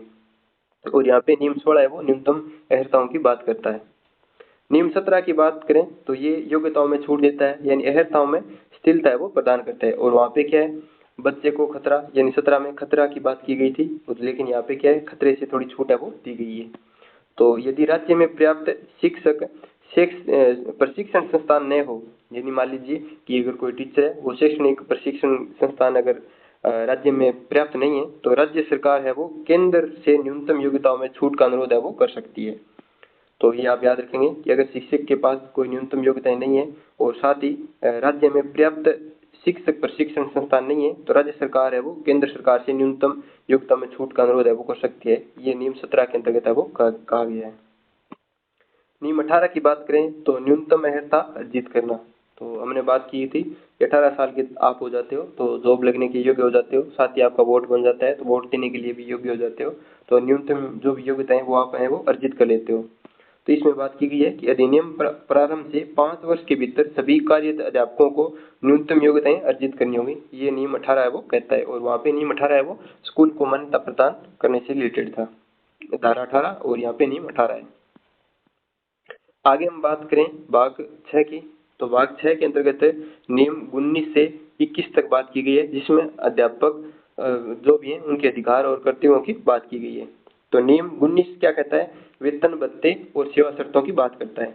तो 18 में हमने देखा था कि योग्यता अर्जित कर लेंगे, तो योग्यता अर्जित करने के बाद वो अपने वेतन भत्तों की और जो भी सेवा शर्तें हैं उनकी बात करेंगे। तो सरकार द्वारा अध्यापकों की वेतन भत्तों और सेवा शर्तों का निर्धारण है वो किया जाएगा और उन्हें एक पेशेवर और प्रतिबद्ध कैडर के रूप में कार्य करने में सक्षम बनाए। तो इस प्रकार से उनकी सेवा शर्तें, वेतन भत्ते हैं, उनकी बात है वो नियम 19 में की गई है। और धारा 19 है वो विद्यालय के मान और मानकों की बात करता था।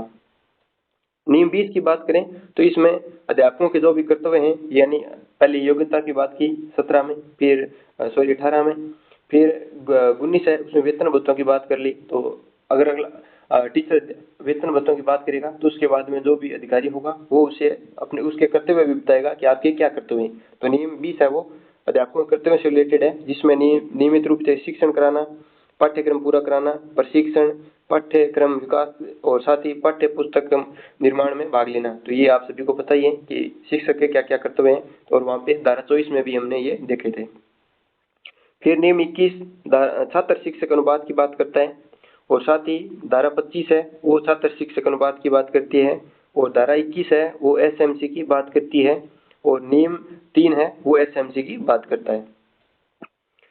तो नियम 21 छात्र शिक्षक अनुपात, प्रत्येक विद्यालय में अनुसूची में निर्धारित छात्र शिक्षक अनुपात है वो बनाए रखना अनिवार्य है। और ये हमने जो आरटीए 2009 में धारा 25 थी उसमें हमने देख लिया था कि अनुसूची में किस प्रकार से छात्र शिक्षक अनुपात है वो होना चाहिए। आगे हम बात करें भाग 7 और 8 की, तो इसके अंतर्गत नियम है वो 22 से 25 तक दिए हुए हैं। यानी भाग 7 है जो पाठ्यचर्या और मूल्यांकन से रिलेटेड है, यानी जिसमें 2 नियम है 22 और 23, और भाग 8 है जो शिकायतों के निवारण से रिलेटेड है, जिसमें नियम है 24 से 25।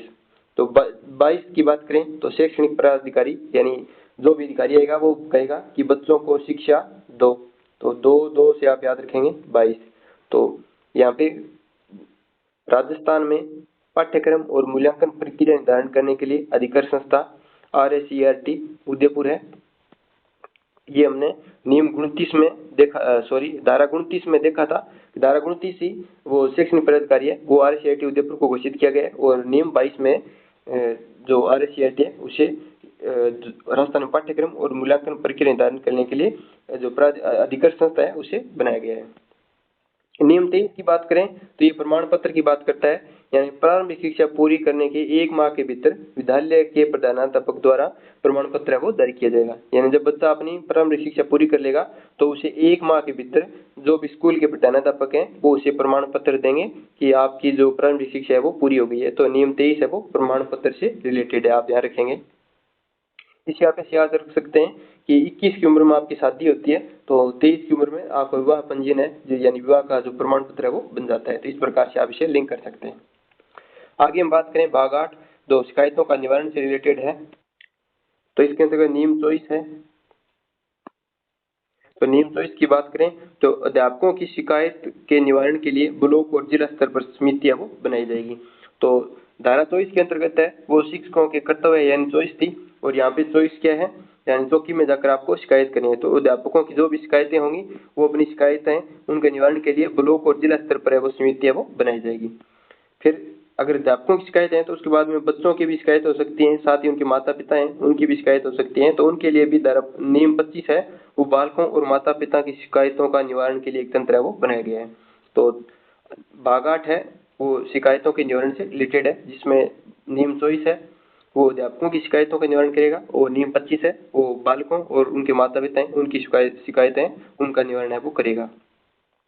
आगे हम बात करें भाग 9 की, जिसके अंतर्गत है 26 से 28 तक नियम दिए गए हैं और ये बाल अधिकारों का संरक्षण की बात करेगा। तो नियम 26 है, तो 26 क्या कहता है, राज्य बाल अधिकार संरक्षण आयोग।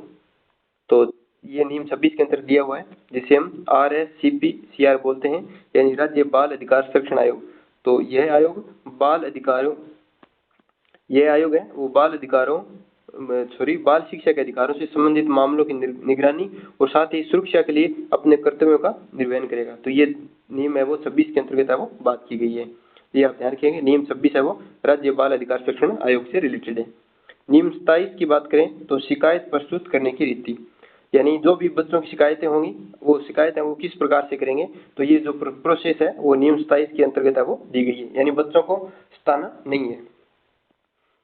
आयोग की शिकायत कैसे की जाए इसकी प्रक्रिया का निर्धारण, जिसमें चाइल्ड हेल्पलाइन का भी उल्लेख है। तो ये मोबाइल नंबर है, अगर बच्चों की कोई भी शिकायतें हैं तो चाइल्ड हेल्पलाइन नंबर 1098। तो ये आप याद रखेंगे कि चाइल्ड हेल्पलाइन नंबर कितने हैं, 1098। आगे हम नियम 28 की बात करें तो ये राज्य सलाहकार परिषद का गठन, यानी नियम 28 बात करता है राज्य सलाहकार परिषद का गठन। तो शिक्षा के मामलों पर राज्य सरकार को सलाह देने के लिए एक परिषद का गठन किया जाएगा, जिसकी संरचना है वो महत्वपूर्ण है। तो नियम 28 है वो किससे रिलेटेड है, राज्य सलाहकार परिषद के गठन से रिलेटेड है। अब हम बात करेंगे जो ये राज्य सलाहकार परिषद है जो नियम 28 में हमने अभी देखी है उसकी संरचना किस प्रकार से है। तो ये आप याद रखेंगे कि राज्य सलाहकार परिषद का गठन नियम 28 है वो कहता है। तो इसकी संरचना की बात करें तो इसमें पदेन अध्यक्ष है वो विद्यालय शिक्षा विभाग के प्रभारी मंत्री, यानी जो शिक्षा मंत्री है, यानी जो राज्य सलाहकार परिषद है उसके वर्तमान में अध्यक्ष कौन है, तो मदन जी दिलावर, यानी जो हमारे शिक्षा मंत्री है वो इसके अध्यक्ष हैं वो होते हैं। पदेन सदस्य सचिव की बात करें तो राज्य परियोजना निदेशक, यानी जो सर्व शिक्षा अभियान है उसके जो राज्य परियोजना निदेशक हैं वो इसके पदेन सदस्य सचिव हैं वो होते हैं। कुल सदस्यों की बात करें तो इसमें एक अध्यक्ष और उसके साथ 14 अन्य सदस्य हैं वो शामिल होते हैं। तो इस प्रकार से राज्य सलाहकारी परिषद होती है उसमें कुल 15 सदस्य हैं वो शामिल होते हैं। तो ये आपको ध्यान रखना है। तो नियम 18 के अंतर्गत राज्य सलाहकारी परिषद है उसमें 15 सदस्य हैं वो होते हैं। साथ में इसमें विशेष प्रतिनिधित्व भी होता है, यानी एक SC का होगा एक सदस्य, साथ ही एक ST का होगा, इसके अलावा अल्पसंख्यक एक होगा, और विशेष आवश्यकता वाले बालकों के जो विशेषज्ञ हैं वो इसमें एक शामिल होगा। साथ ही अध्यापक शिक्षा के विशेषज्ञ शामिल हैं वो इसमें होंगे। तो इस प्रकार से ये इनका एक एक व्यक्ति है वो इसमें शामिल होगा।